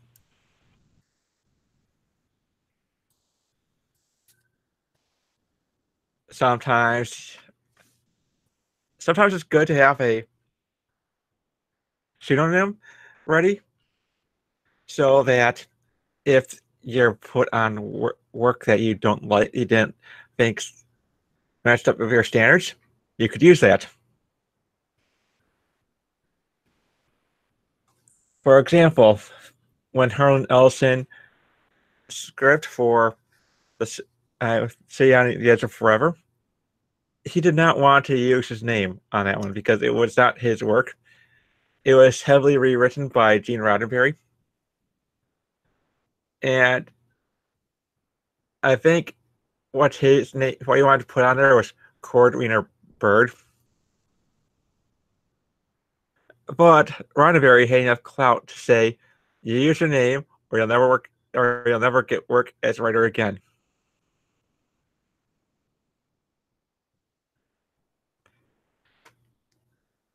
real Dark Edge side of Ron Barry right there.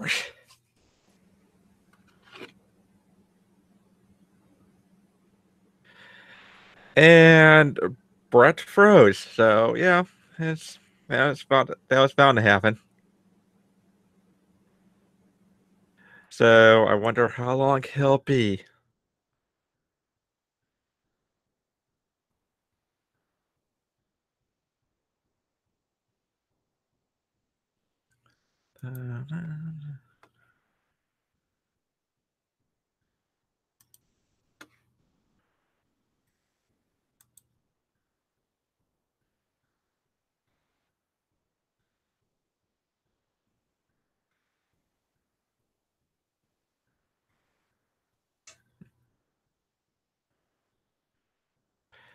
And if we get knocked off, oh, I guess he doesn't have any internet.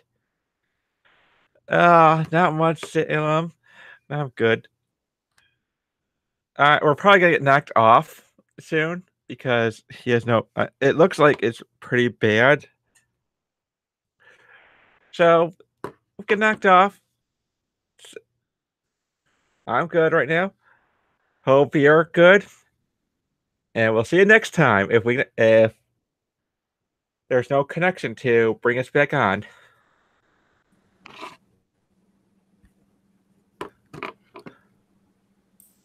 We're going on for about almost 2 hours now, so...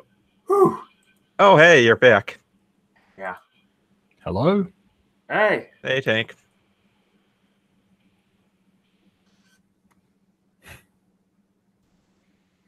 You there, Tank?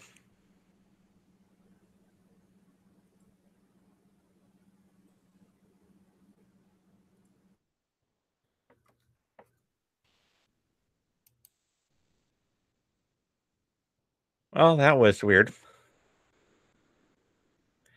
Did you freeze again, Brett? God damn it.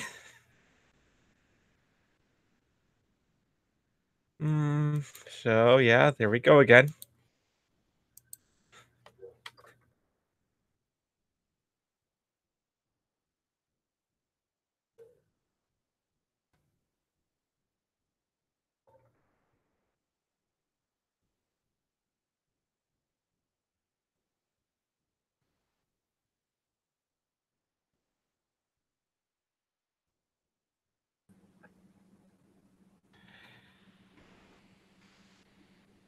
Aha, Man. I can hear things again.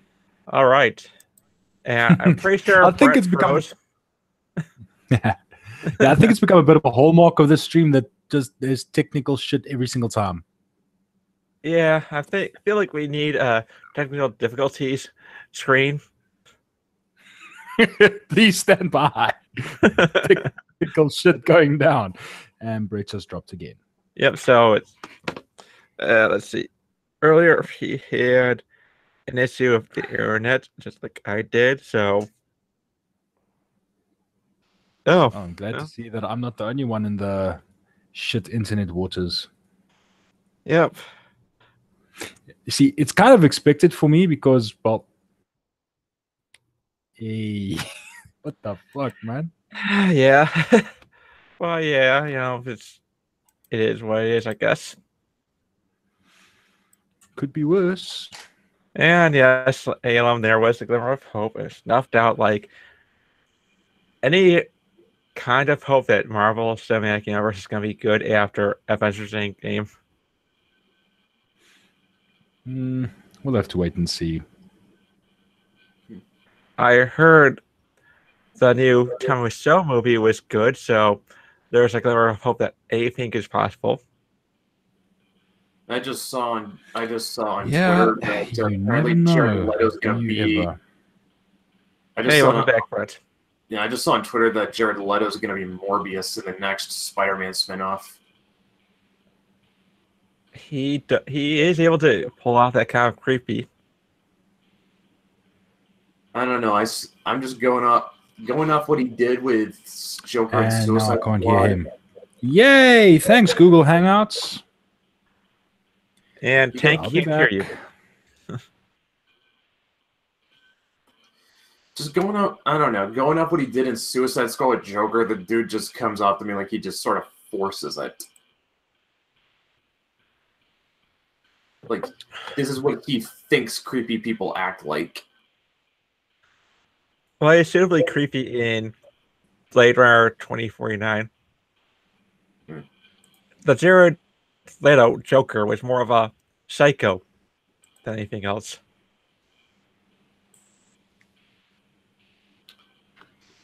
You mean you don't? Yeah. You mean you don't think Captain Marvel will carry the MCU after Endgame? Salem, I don't think anyone's going to give a shit about the MCU after Endgame. I'm sure there's going to be people who will watch the sequels to movies like Spider-Man, Doctor Strange, Black Panther, Captain Marvel. They'll probably give it a second chance too. But if they were to have Captain Marvel save the MCU in Endgame, as opposed to having the main cast of the Avengers do it in their own movie, that's gonna cause the audience to revolt.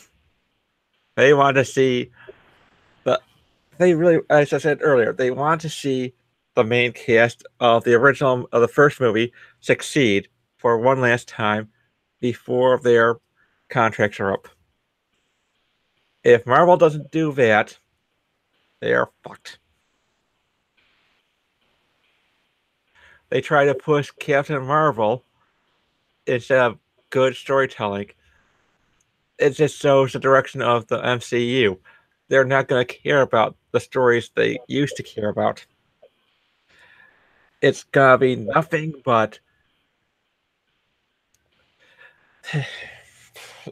showing off how woke they are.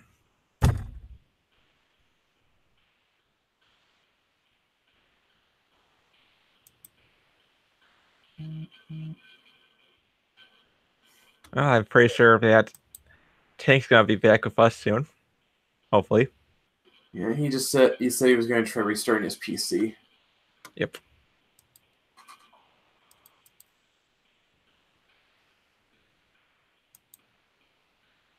Oh, nobody did everyone drop again? Nobody's dropped now. I'm here. Pretty sure nobody's dropped now. Brett hasn't had his. The thing is, it's not even an internet problem. The problem is I've got an old HDD that needs to be replaced. Yeah, it really sucks. Yeah. I mean, and I'll say this much at least, not, at least it's a fairly easy problem to fix.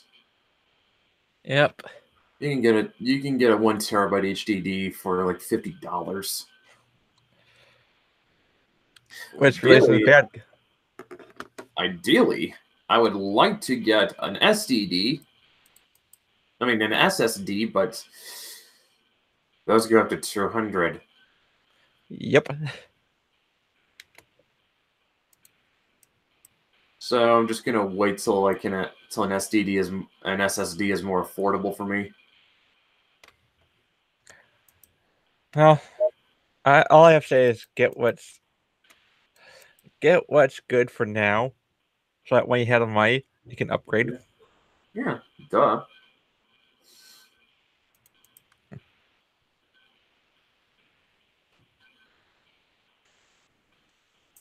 And I see that Image is on sale at Comixology. Oh, that's so. Yep. Is anything good? Well, I have a lot of the good ones. The Adventures of Apocalypse Ale is a JMS comic. And it was meant to be a prequel to a show that MTV wanted to do with him, but I fell flat.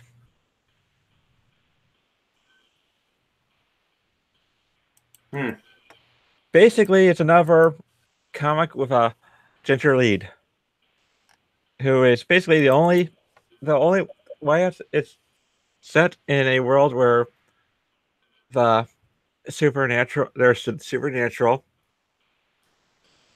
And it's more of a comedy where the main character is the smartest person there, based on a fact that everyone there is insane.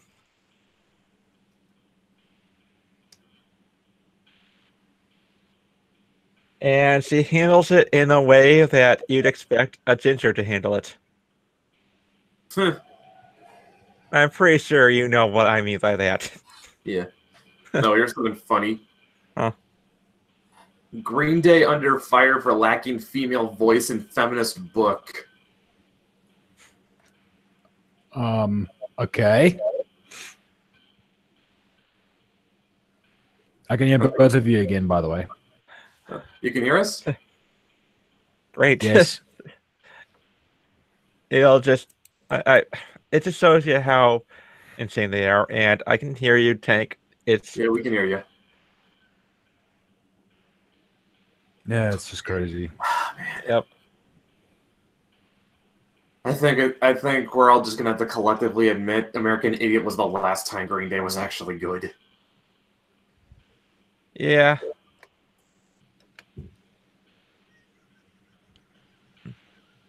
Oh, and Dynamite has a fantasy sale going on. Should I be afraid? Well, the Game of Thrones adaptation has full frontal nudity of a 13-year-old. Yeah. Then yeah, you should be. Then yeah, you should be scared. I'm considering getting the Brandon Sanderson's White Sand series because the guy actually knows how to write fantasy.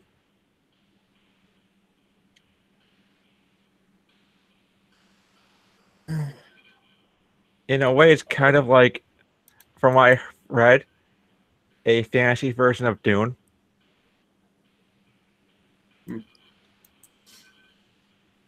that any good? I'm gonna have to read it first to let you know. What I know is based on what I've heard. Yeah.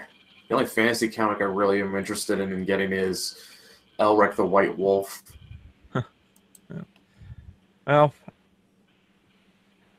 in case you want to know how much of how big Brandon Sanderson's name is now, each of the White Sand books is the first volume is $20 digital. Second volume is $25 digital. And the sale price for the first volume is $9. Second volume is $10. Yeah, that sounds good. Yep. So get both books for less than the first one. Yeah.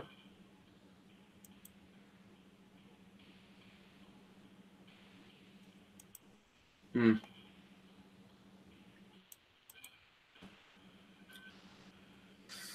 Yeah, here's speaking of fantasy, like, you guys ever read any of the Dungeons and Dragons comics? Because I've heard those were usually pretty good.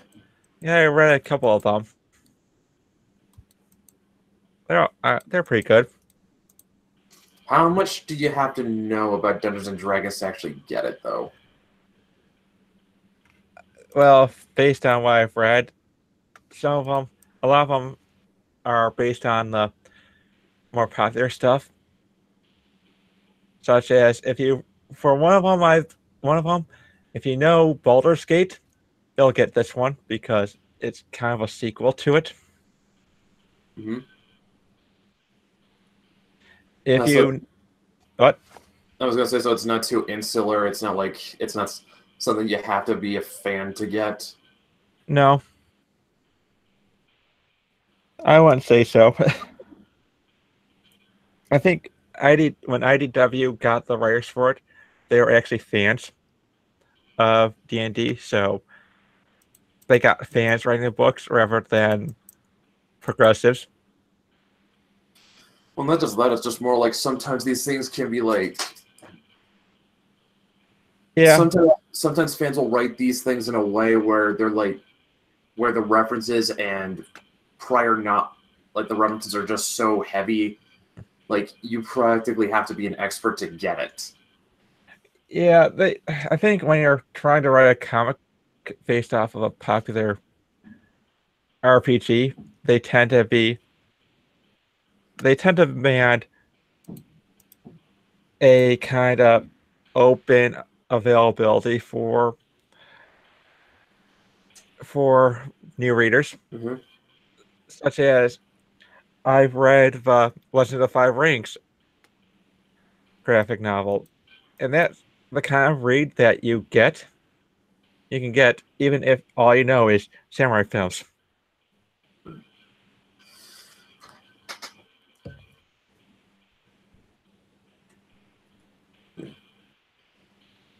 No, it's always always is good. That's always good actually because like want to be you don't want to make these things you don't want to make these things impenetrable. Now, that's where you end up dying, killing a series. because because only the hardest hardcore fans understand it. Yep.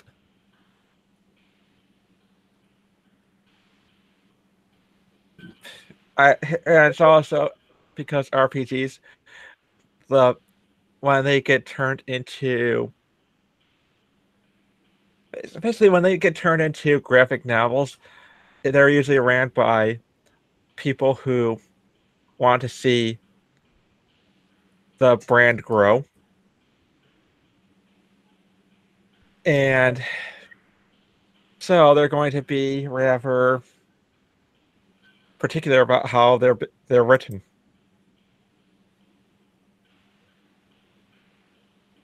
Hmm.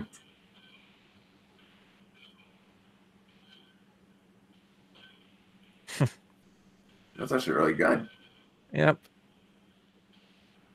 Although, been here, it's possible that it's been a while since I've actually read a D&D comic, so it could be all completely SJW now. Which is very possible. It's IDW. Then definitely. Unless Hasbro has put its foot down ever with all the controversies with Transformers and GI Joe, and the way that the Transformers comics are going, I think Hasbro forced them to reboot the franchise for the comics because they went so off the rails with it. I don't know. I think I heard. I think I remember. I think I remember seeing a couple of Zach's videos where he just said, that IDW has now been reduced to actually selling comics. That was the title Instead of of one making them. Yeah, but the thing is, Hasbro listens to their customers. Well, that's because Hasbro has like brands to protect. Exactly. And they're not going to, if they're going to lose money based off of what one of the companies that they've gave their license to is being a bunch of idiots, they're going to, they're not going to be happy, and they're going to just tell them what to do. Daddy Hasbro brings out the whip or the belt. And then you have that uncomfortable realization where you realize that between Transformers, G.I. Joe, and My Little Pony, which one was the most consistent, at least? Yep. But I think for the most part, with My Little Pony, they're trying to keep it more for little girls. I know, it's just like Well, I'm just going based off what Ginger said. Like she's told me that the comics are actually better than the show. And she loves the show.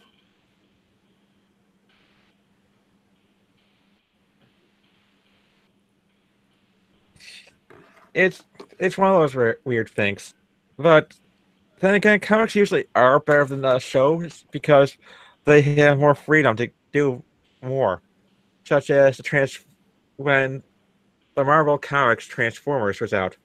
I thought it was better than the animated series because they got to do more complex things, such as the later run with Simon Furman. He had the Transformers out going on a quest for a sacred object, which was the Creation Matrix, which was basically based more on about Matrix of leadership because of the movie. Mm-hmm. He gave the characters more depth. He gave a backstory. He created the concept of Primus and the backstory of Unicron being a dark god.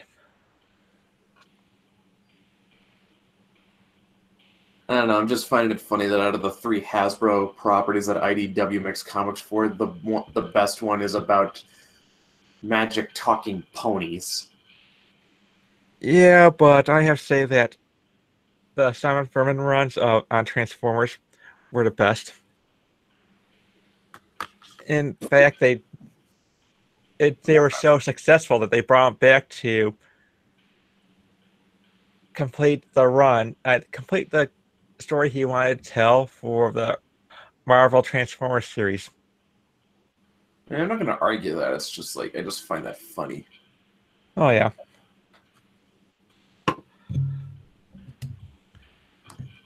And based on what I've read of the first 2 issues of the new Transformers, they're trying to stay consistent with a good story.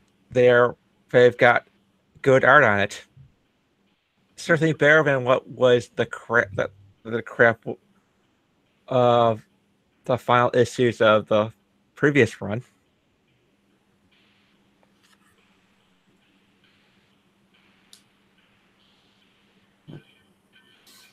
Yeah, previous run. Oh god. Right.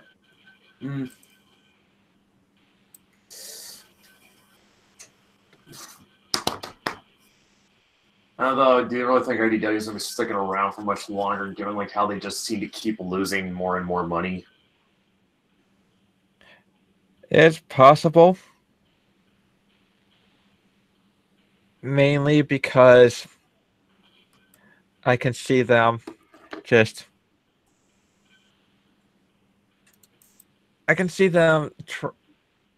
not failing because of the licenses of the license branding they've got. They've got a good thing with the Star Trek comics, even though sometimes the artists can be really lazy and not draw the Enterprise the way that it's supposed to look. Which, in context, they're doing a comic series based on the reboot movies, and somehow make the Enterprise look like the Enterprise from the original movies rather than the one in the reboot movies.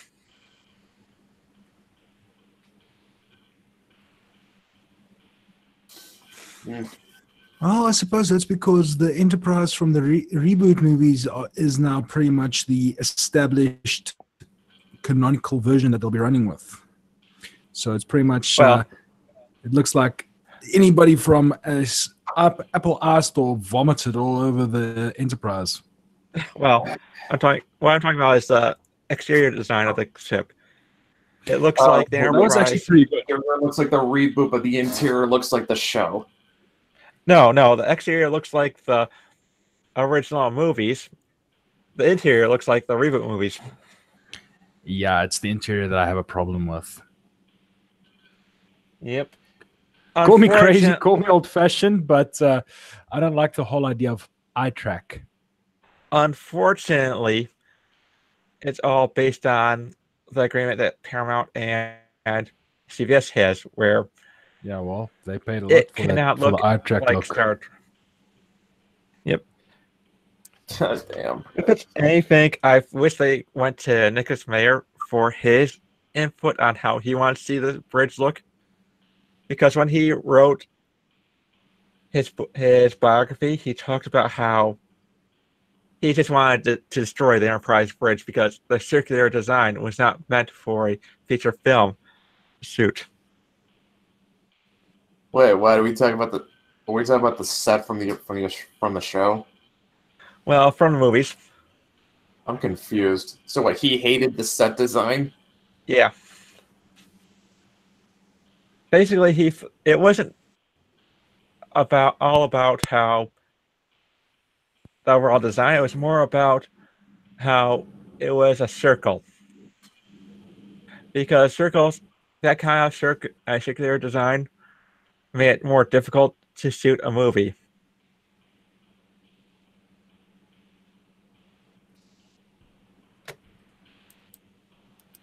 Yeah, but that's been established since the show though. It's like, sorry, that's what you gotta work with, man. Yep.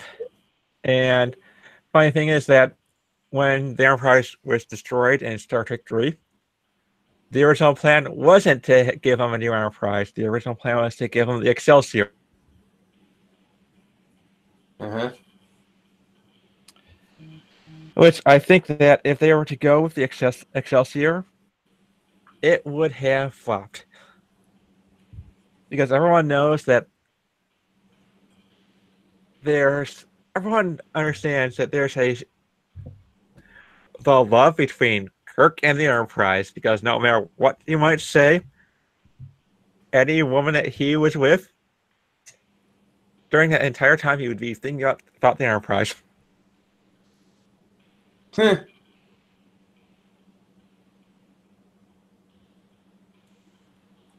Interesting. It was something that they mocked in the Star Trek episode of Futurama. I don't remember that. That's weird. Yeah, well, it was in the script written by the alien, where he has Shatner say that how much he loves his ship as always a woman. Okay. I might need to rewatch that episode because I don't remember that. Although I can't, but knowing Futurama, I'm not putting it past them to have made that joke. Yep. You know, while we're talking about bridge design on Star Trek, Yeah. you guys know I've seen a lot of SF Debris Star Trek reviews. Yep. One of his biggest, he has quite an interesting criticism for the design for the bridge of the Voyager. What's his opinion? The captain's chair looks like a couch.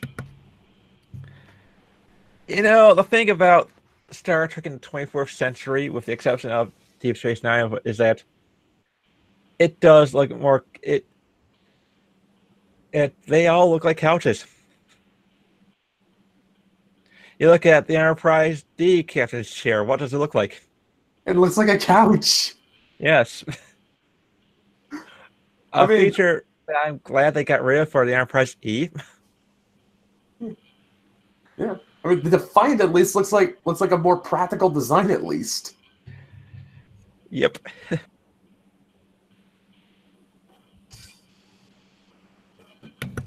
Thing about it is that I think Roddenberry wanted to make the future look more accessible for the average person, and make it look like that we evolved so far that even the captain of a starship sits in luxury.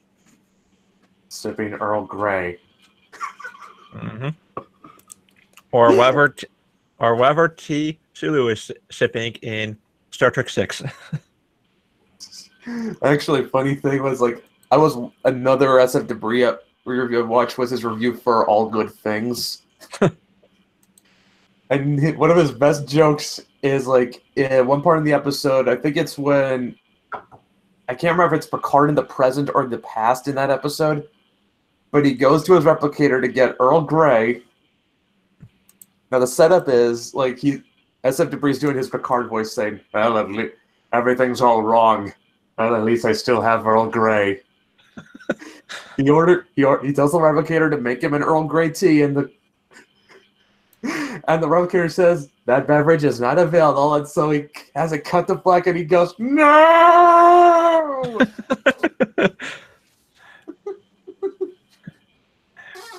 That reminds me of the Reason.com parody of Star Trek, The Libertarian Edition.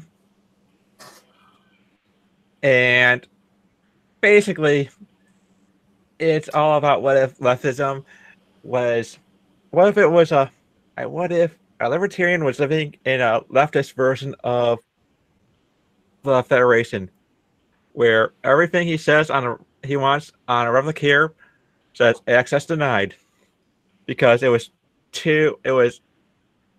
because they were told that it was too bad for them. And then he finally outwits the replicator by saying, "I want a wedding cake." And when he's told access denied, he says, it's a wedding cake for my friend who's gay." And the replicator just says, "You win this time."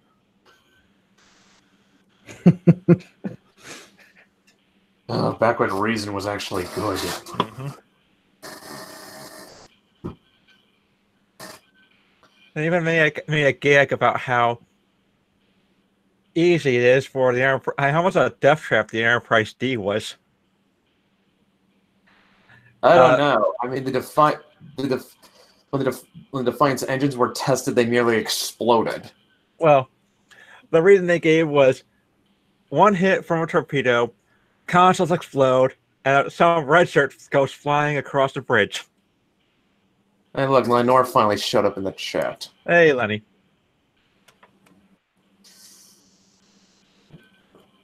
I'm just saying at least the Enterprise E's engines didn't nearly explode in testing.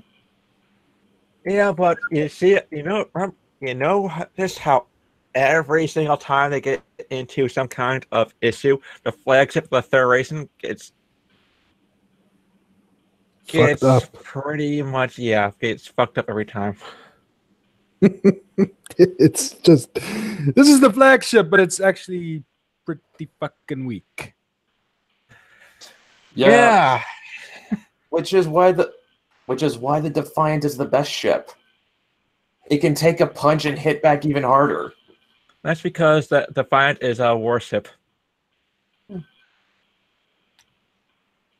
No, the Defiant was actually designed to fight, not explore. Yeah. Exactly. And unlike the Enterprise D, the Enterprise E could take a hit.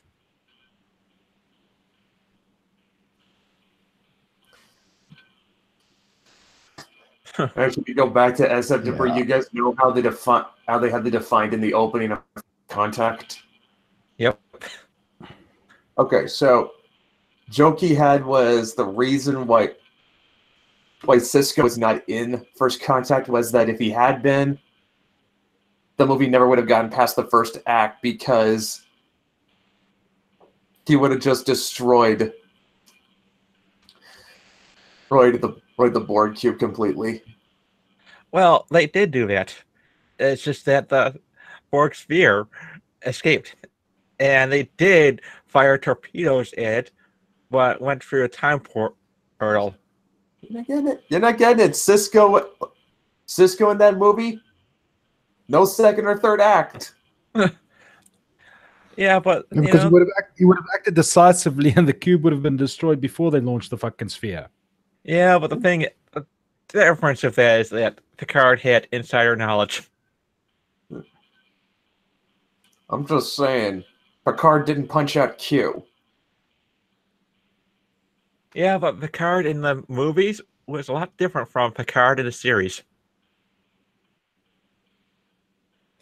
Especially with the fact that in one episode of the series, he was suggesting the idea of using a starship that was basically a giant holodeck to move a bunch of Native Americans around off a planet, and he was opposed to that same plan in Star Trek Insurrection.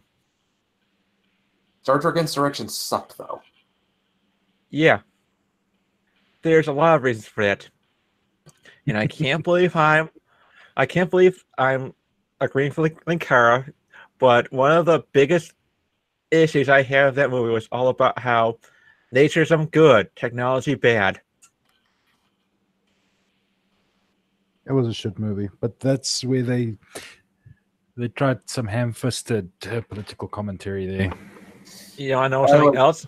You want Michael Piller. It was all Michael Piller's doing too. You want a better version of that story? But Go read William Sanders' Ashes of Eden.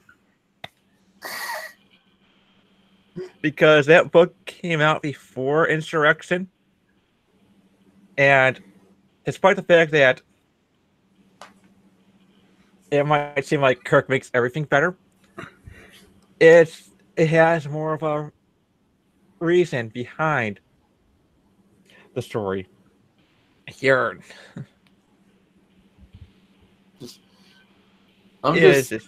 Cisco launched a bioweapon against the changelings. Yep. But remember, Star Trek: The Next Generation was more about the ideas. Deep Space Nine was about a story about war. Well, it was not just then its characters. Yeah, that too. I think the thoughts with Cisco doing that was, I want to end this war so I can be a dad. Well, he did willingly become an accessory to assassination, and later in that same episode say not only did he not regret it, he'd do it again. Mm-hmm. And you know that line where he says he's going to come back at the end of the series? He does, I know. Well, no, he doesn't die. No, he does come back. He does come back. Like it's in one of the novels or something. Yeah, in the novels. But when he says that he comes back, it's because Avery Brooks rebelled against the idea that Cisco died. Yeah, I know, because there's that unspoken subtext when a black man is leaving behind his wife and unborn child. He just went out to get some smokes.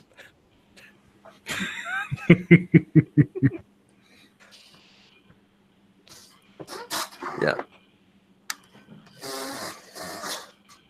Also, I don't think Star Trek made a better antagonist than Dukat.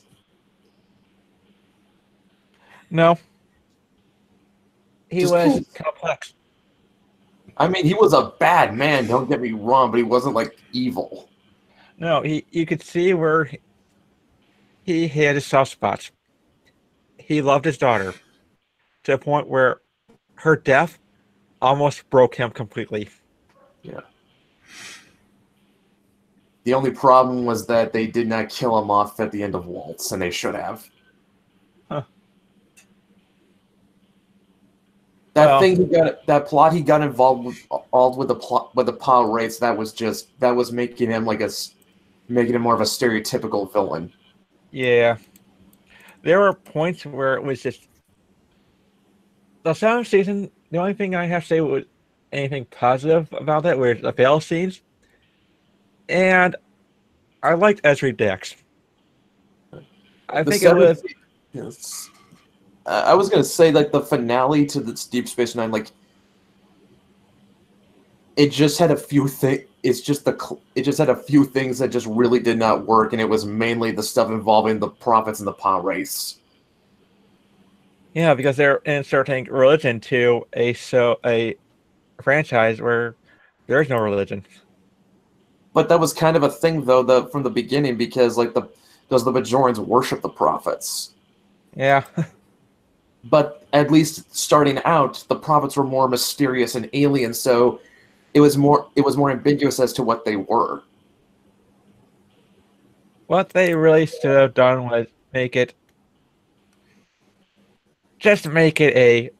them as mysterious as possible. Yeah. Yeah.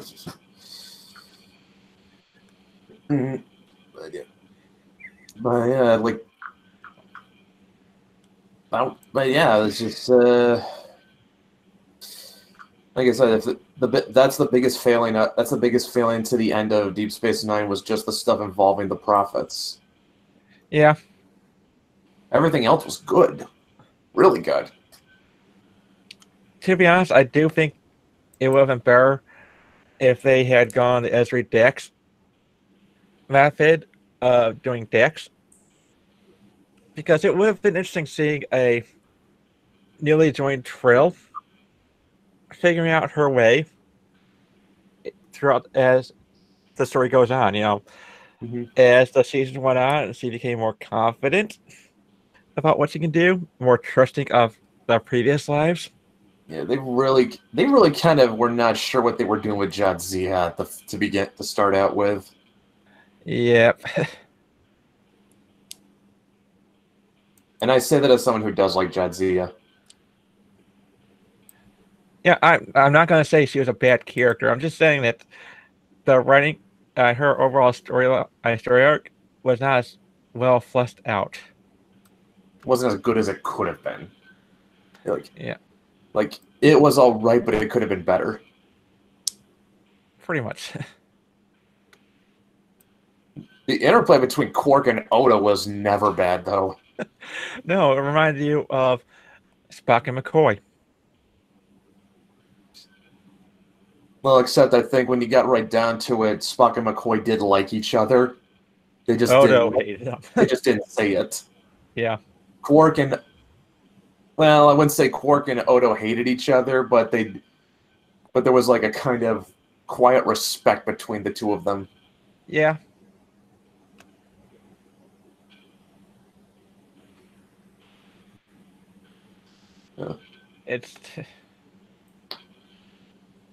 There's a lot you can learn from writing by watching the good shows.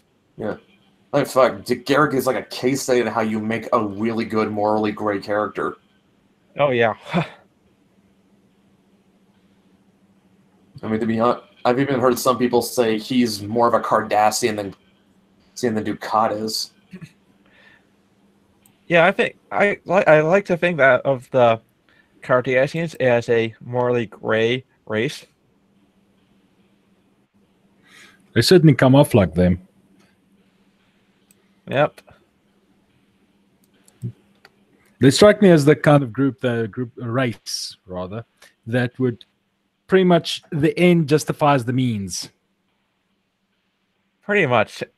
Well, that's just the thing. Like, the Cardassians are essentially space Nazis. Well, space fascists. They think they're better than ever. They think they're better than everyone else, and they have the right to rule over everyone else. Once they find out, they don't. Well, I mean, Dukat summed that up in Waltz, where he said, where he was talking about, how when the Cardassians first landed on Bajor, and they just saw, the Bajorans were a century ahead of them, every way. I mean, a century behind them in, every way. They were, the Cardassians were more advanced technologically, culturally, and militarily. Yep, and then they saw it as their divine right. Well, not so much divine right, just more hey, we're just better than them, so why don't we? It's more might, not divine right. It's just more might makes right. Yeah, I was saying it more of they see it as basically they have a right to do it. Yeah. So what you're trying to say here is that Anna Kasparian believes she's a Cardassian. Yes. She's better than you. She'd probably look better as a Cardassian.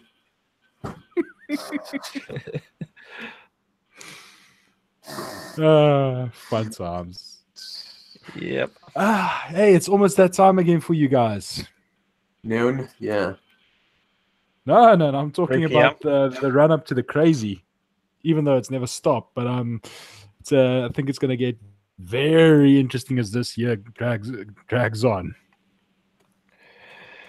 Yep. That's one thing you can always count on. The crazy never stops. Yeah, the ride never ends. Yeah. It really doesn't. Yeah. But it's going to be funny as fuck, though. Can't wait to see the stuff coming out. Oh, no doubt. But the question is, on what can they still run? What haven't they declared evil, horrible racism just yet? To be honest, they're still on the whole. They're all on the Russia is bad. Well, if they wanted to see actual Russian collusion, they could have just looked at our former president, Jacob Zuma. No, I shit you not. He tried to seal a deal with Rosatom, the Russian nuclear energy conglomerate, and he was due to get some major fat kickback, essentially selling our country into a bad deal with the Russians for nuclear power. Actual Russian collusion. Yeah. Or maybe think about how Hillary Clinton sold plutonium to the Russians. See, the collusion existed. You just looked in the wrong place. Yeah, but they don't want to. Yeah, but your president is black. That's got nothing to do with it. That's got nothing to do with it. All it takes is a person that's greedy enough and would see the nice big dollar signs or rubles or whatever they were going to pay him in. Yeah, I mean, like they're not gonna bother with South Africa because your president is black.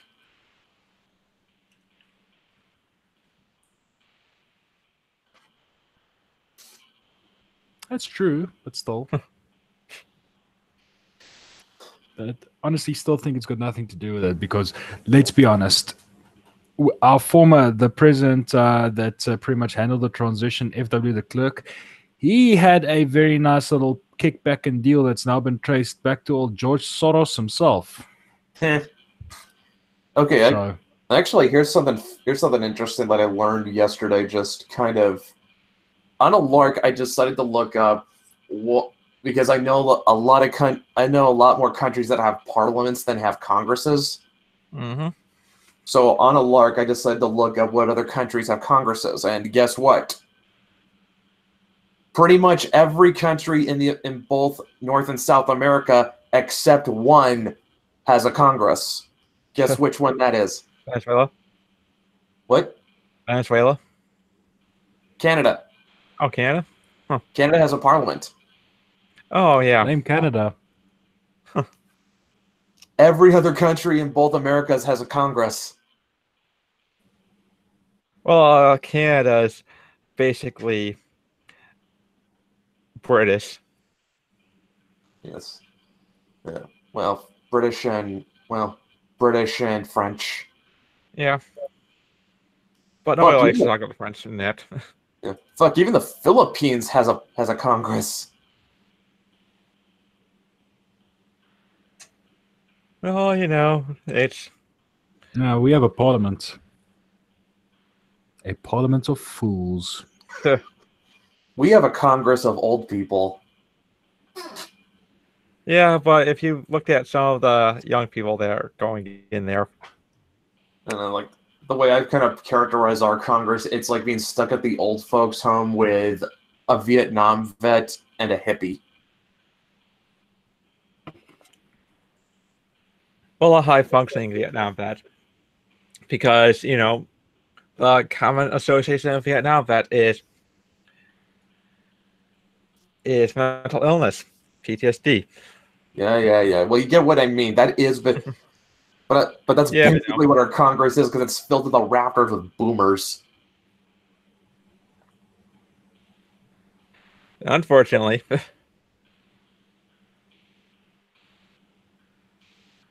So yeah, it's basically like going to a retirement home, and you're stuck with a right wing Vietnam vet and a left wing hippie from the '60s. Won't be the first time. You say like you've actually done that. It was a horrible time.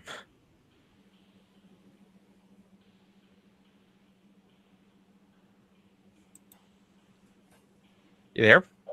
No, I'm just completely stunned that you've actually lived my analogy. Well, my grandfather was a Vietnam vet, and there have been some bleeding hearts that came from from my family. Oh Lord. Let me guess, really awkward family reunions. Let me tell you something. One of my cousins once said that he believed that freedom is a construct, that he believed that freedom doesn't really exist, and that the government is there because we want to be dominated. Wow. Okay. And first off, any ideas about freedom is middle America, I'm thinking. Middle class thing. God damn. I don't talk to him much.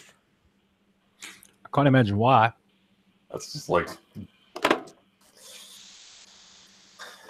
you know, actually, it just feels like it's just more accurate that way, though. It's just that our Congress is basically a retirement home. Unfortunately. So, a retirement home of people who should be full of people who should be retired.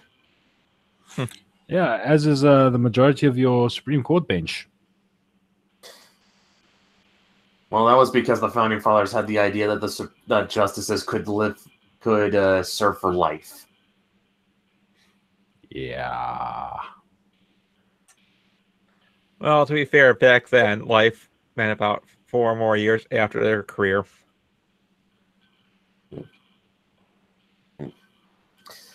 Do they put term limits on your members of parliament?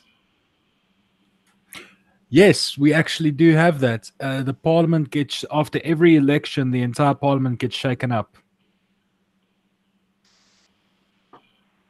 Every new president has to choose a new minister of whatever department they decided to create again for that year. Our parliament is actually overgrown and bloated. We have so many redundant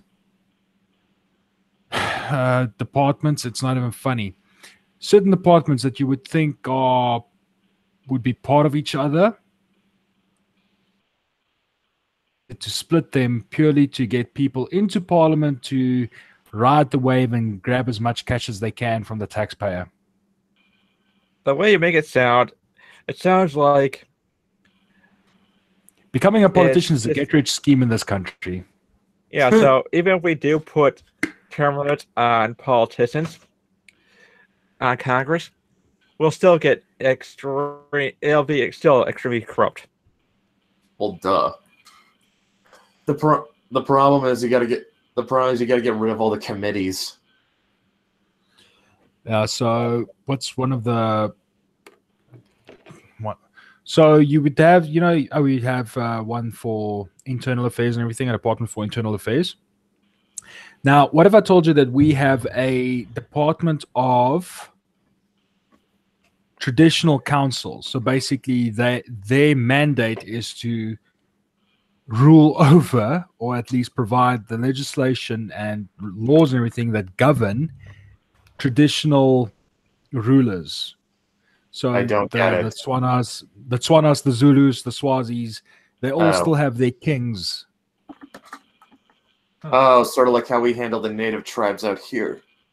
Yeah, now there's normally this was handled by internal affairs, all that kind of stuff. Banalansa Saka, as we call it. But they split it because they saw an opportunity to create a new department with its own minister, deputy ministers, and all the various other bits and bobs of people that make up the department so that they can get a nice fat payday. Yeah. That's pretty much what the majority of our parliament is used for, creating new jobs for them and not actually for the people that elected them to power. Of course. So I and was this gonna is say- something that's been in flux each time. Under Thabo Mbeki, we actually had a shrinkage of the amount of departments we had. And then when Jacob Zuma came to power, the parliament bloomed and, I should rather say, fattened to a gross degree with the amount of additional things that were created. Damn. I want to say that I think the UK Parliament probably has one of the coolest positions. UK Parliament has a thing called a shadow minister. We have that as well. Although they don't really hold much power. Pretty much the same thing that you can see in the UK. They pretty much just they give the same story as the actual minister, but they just say it in a different way. I don't know. I just think the name sounds cool. The shadow minister. Yeah, sounds cool, but it's actually useless.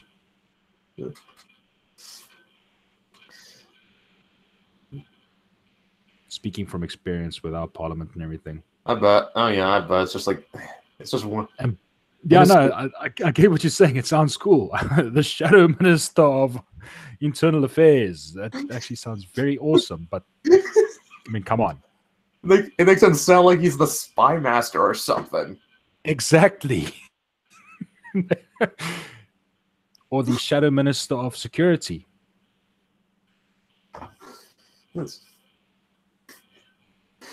don't know. Is it one of those things where if you is shadow just one of those words where if you attach it to anything, it automatically sounds cooler? Pretty much. No, wait. The Shadow the Hedgehog.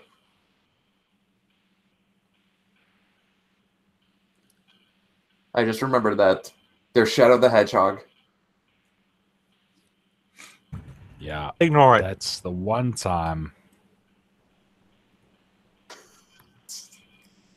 Access denied. No, I cannot believe I can't believe they actually tried that. They actually made that game. Like they actually tried to make Sonic the Hedgehog dark and edgy. I'm not surprised. What the holy fuck? Well, that's essentially what Shadow the Hedgehog is. He's supposed to be the dark.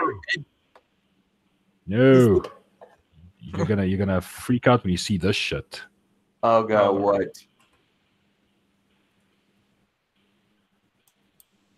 Oh god, what? This isn't what I think it is it? Tank? Nah, it's not what you think it is. I'm not gonna see something I think I'm gonna see, am I? Oh, wow. Oh, What did he say? it's actually what It's an What- image. Is it in Slack? Oh, no. Where else would I be able to post pictures?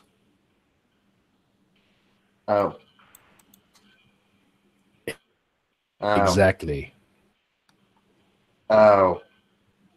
That is. I think I would have preferred it be something with Shadow. I kind of feel. I'd rather take a fucking bullet to the foot than have promotion by that numbnuts. I like how he has has everyone who's Oh had my issues god, with. look how he tagged in this. He takes everyone he has issues with. Kwanzaa, Jamal, Idol, and Everyone like Kara? pretty much people I'm all because I followed DNC. Isn't that funny?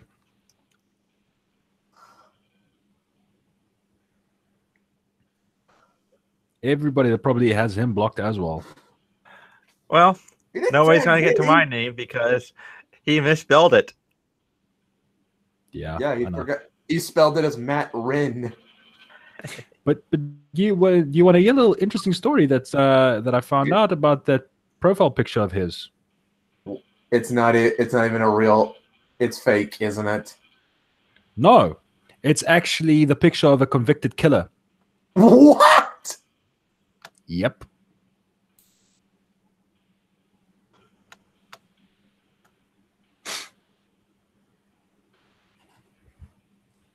Yep. Yes, indeedy. So if you had any doubts, probably not, but any doubts you probably may have had that guy is completely fucking insane. Look, this guy's already on my shit list, and I want to tell you something. There are very few people on this planet I actually hate. You really have to get on my bad side to get me to hold a grudge.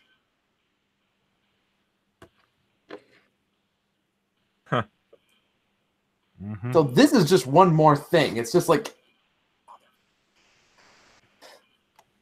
Yeah.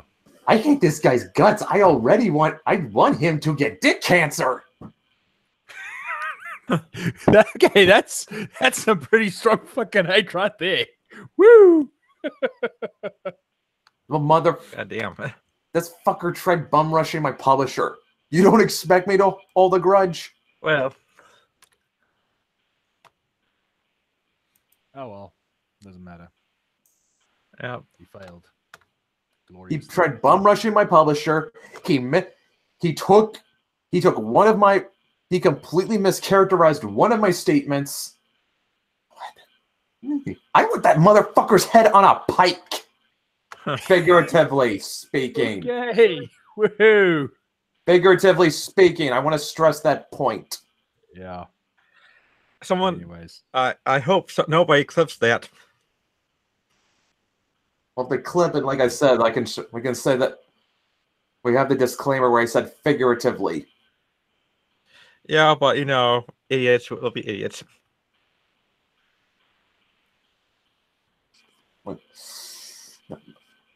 I'm just saying, like, after what I've dealt with this cunt, I wish nothing but the worst on him, and that is something I have, and that is an animus I have for very few people. Like I said, the list of people I actually hate and have a grudge against is very small. Sure. It isn't like you really have to piss me off and get on my bad side to get on my shit list. Yeah. I almost wanted to do that with the entire staff at my job last night because Matt knows what I'm talking about. Yep. See, at my job tank, we recycle our cardboard by putting them into bales. And it's everyone's job when the baler gets full. It's like if you're the guy who's there when it's full, it's your job to make the bale. On both the grocery side and there's a cardboard baler on both the grocery side of the back and the general merchandise side of the back. There's two balers. Not only did nobody make a bale for either side for about 8 hours, they just let the cardboard pile up. Huh. And with 15 minutes left on the clock, guess whose supervisor asked him to make both bales? Joy.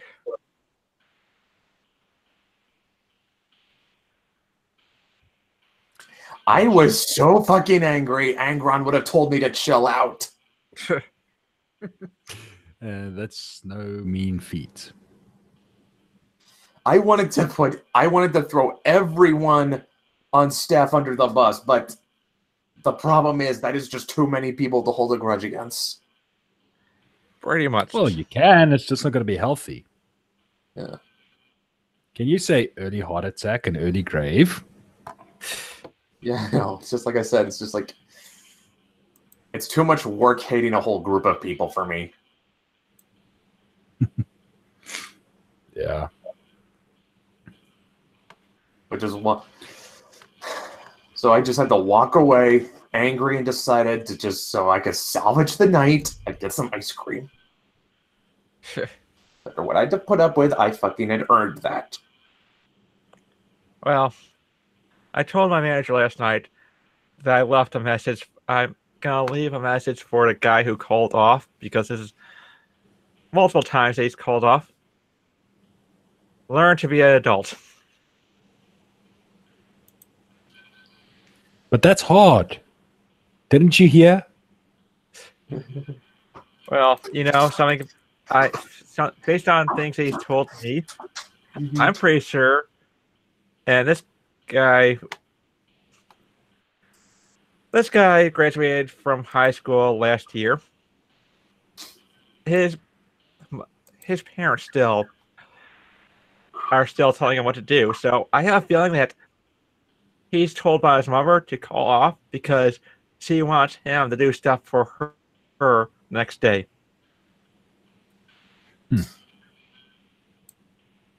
That guy needs to move out. Yeah. Or grow spawn. Or both.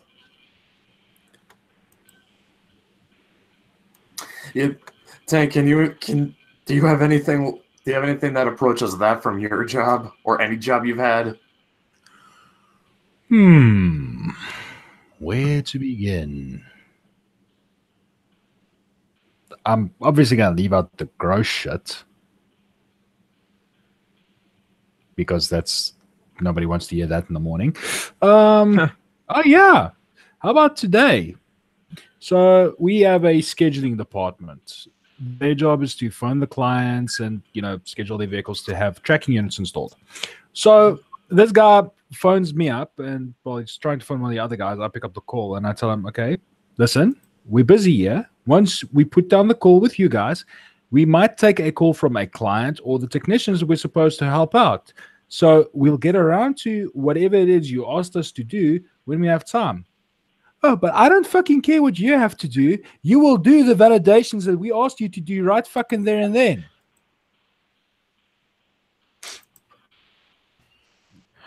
Well, I cut the call, but it's that kind of point where you want to get up, walk across to that room, and slam that person's face into the desk. You don't tell me what I can and cannot do. I mean, fucking honestly, there's a little something called professional etiquette, and you have to understand that we're not sitting around in our department just waiting for your fucking phone call to do whatever the fuck it is that you want us to do. You have 687 fucking repairs to book. And now you want me to validate one that you deem a little bit more important.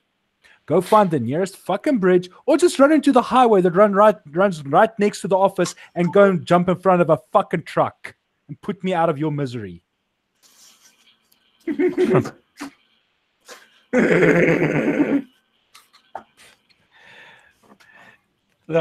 one piece of joy that I got out of last night was that the guy who came in almost half hour late at midnight.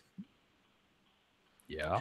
He came in stoned, and he was going to have a horrible night because it was the store manager on the night shift, and he was already in a bad mood because he's working a double shift since the night shift manager called off. Ooh, ouch. Yeah. So now the stoner comes in. Yep. Ouch. But you know what? Seeing as he was stoned, he probably won't remember jack shit. Probably not, but it's not a good idea to have that to come in stoned, especially with the store manager there. And yeah, well, you might be minus your job right there and then. Yep. Now, I don't know what labor laws are like that side, but here in this country, that would be a final written warning, unless, of course, the company's policies are in place. That's grounds for instant dismissal due to you showing up intoxicated at work. Unfortunately, you can't do that here because they have to catch you doing it. No. Well, fortunately, if you are either under the influence and they can still prove it, you're pretty much without a job. Yeah, I remember working with one stoner. He came in high all the time, and the only time that, and the how he got fired because of that was because he was dumb enough to go out to his car, get stoned, and Okay. the store manager was walking in to work, knock on his window to his car, asks if he's smoking weed. He says yes, and then she tells him to go home. No, this is a regular smoke. Nope, he admitted it, and he got fired.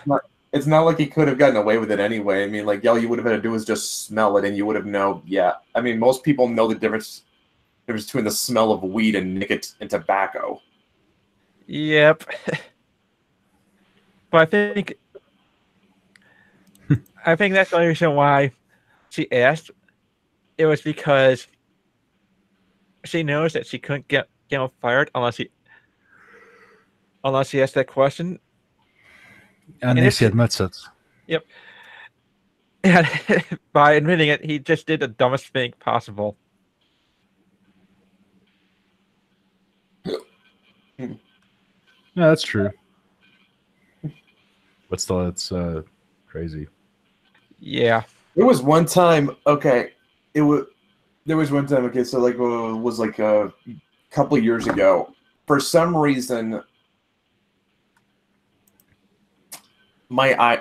both my eyes cracked. Ouch. I don't know why, but they just did. It's like in the middle of the night, I just felt like both my eyes crack, and they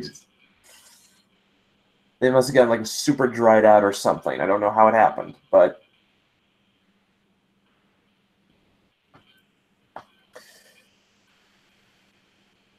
because I couldn't put on my contacts, so I had to go to work with my glasses. Problem is, I was going to work with my glasses while my eyes were both blood red. Well, looked both bloodshot. Like, and I mean really bloodshot. Now, everyone knew I wasn't stoned just based on how I was acting. Yeah. But I did have like one customer who came up to me and just like, I think just to be funny, she asked, "Are you stoned?" Because I looked it. And that was just because my eyes had cracked. Yeah.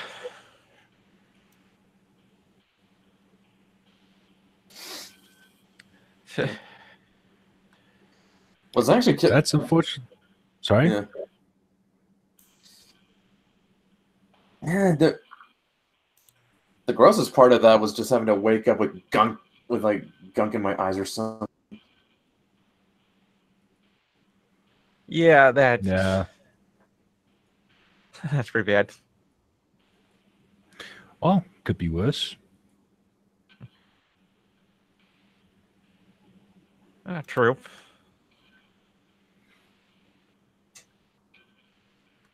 Yeah. And it's now 12:30 here. I want to get some lunch. Probably a good idea. All right, so we'll be a back good around idea. 6. We'll be back around 6 p.m. Pacific Standard Time on Wicked's channel. Matt and I will be joined by Dan, so we can get him for the creator interview over with Wicked. So we will see you guys then. Later, guys. Thank you very much for listening to us talking shit. All right.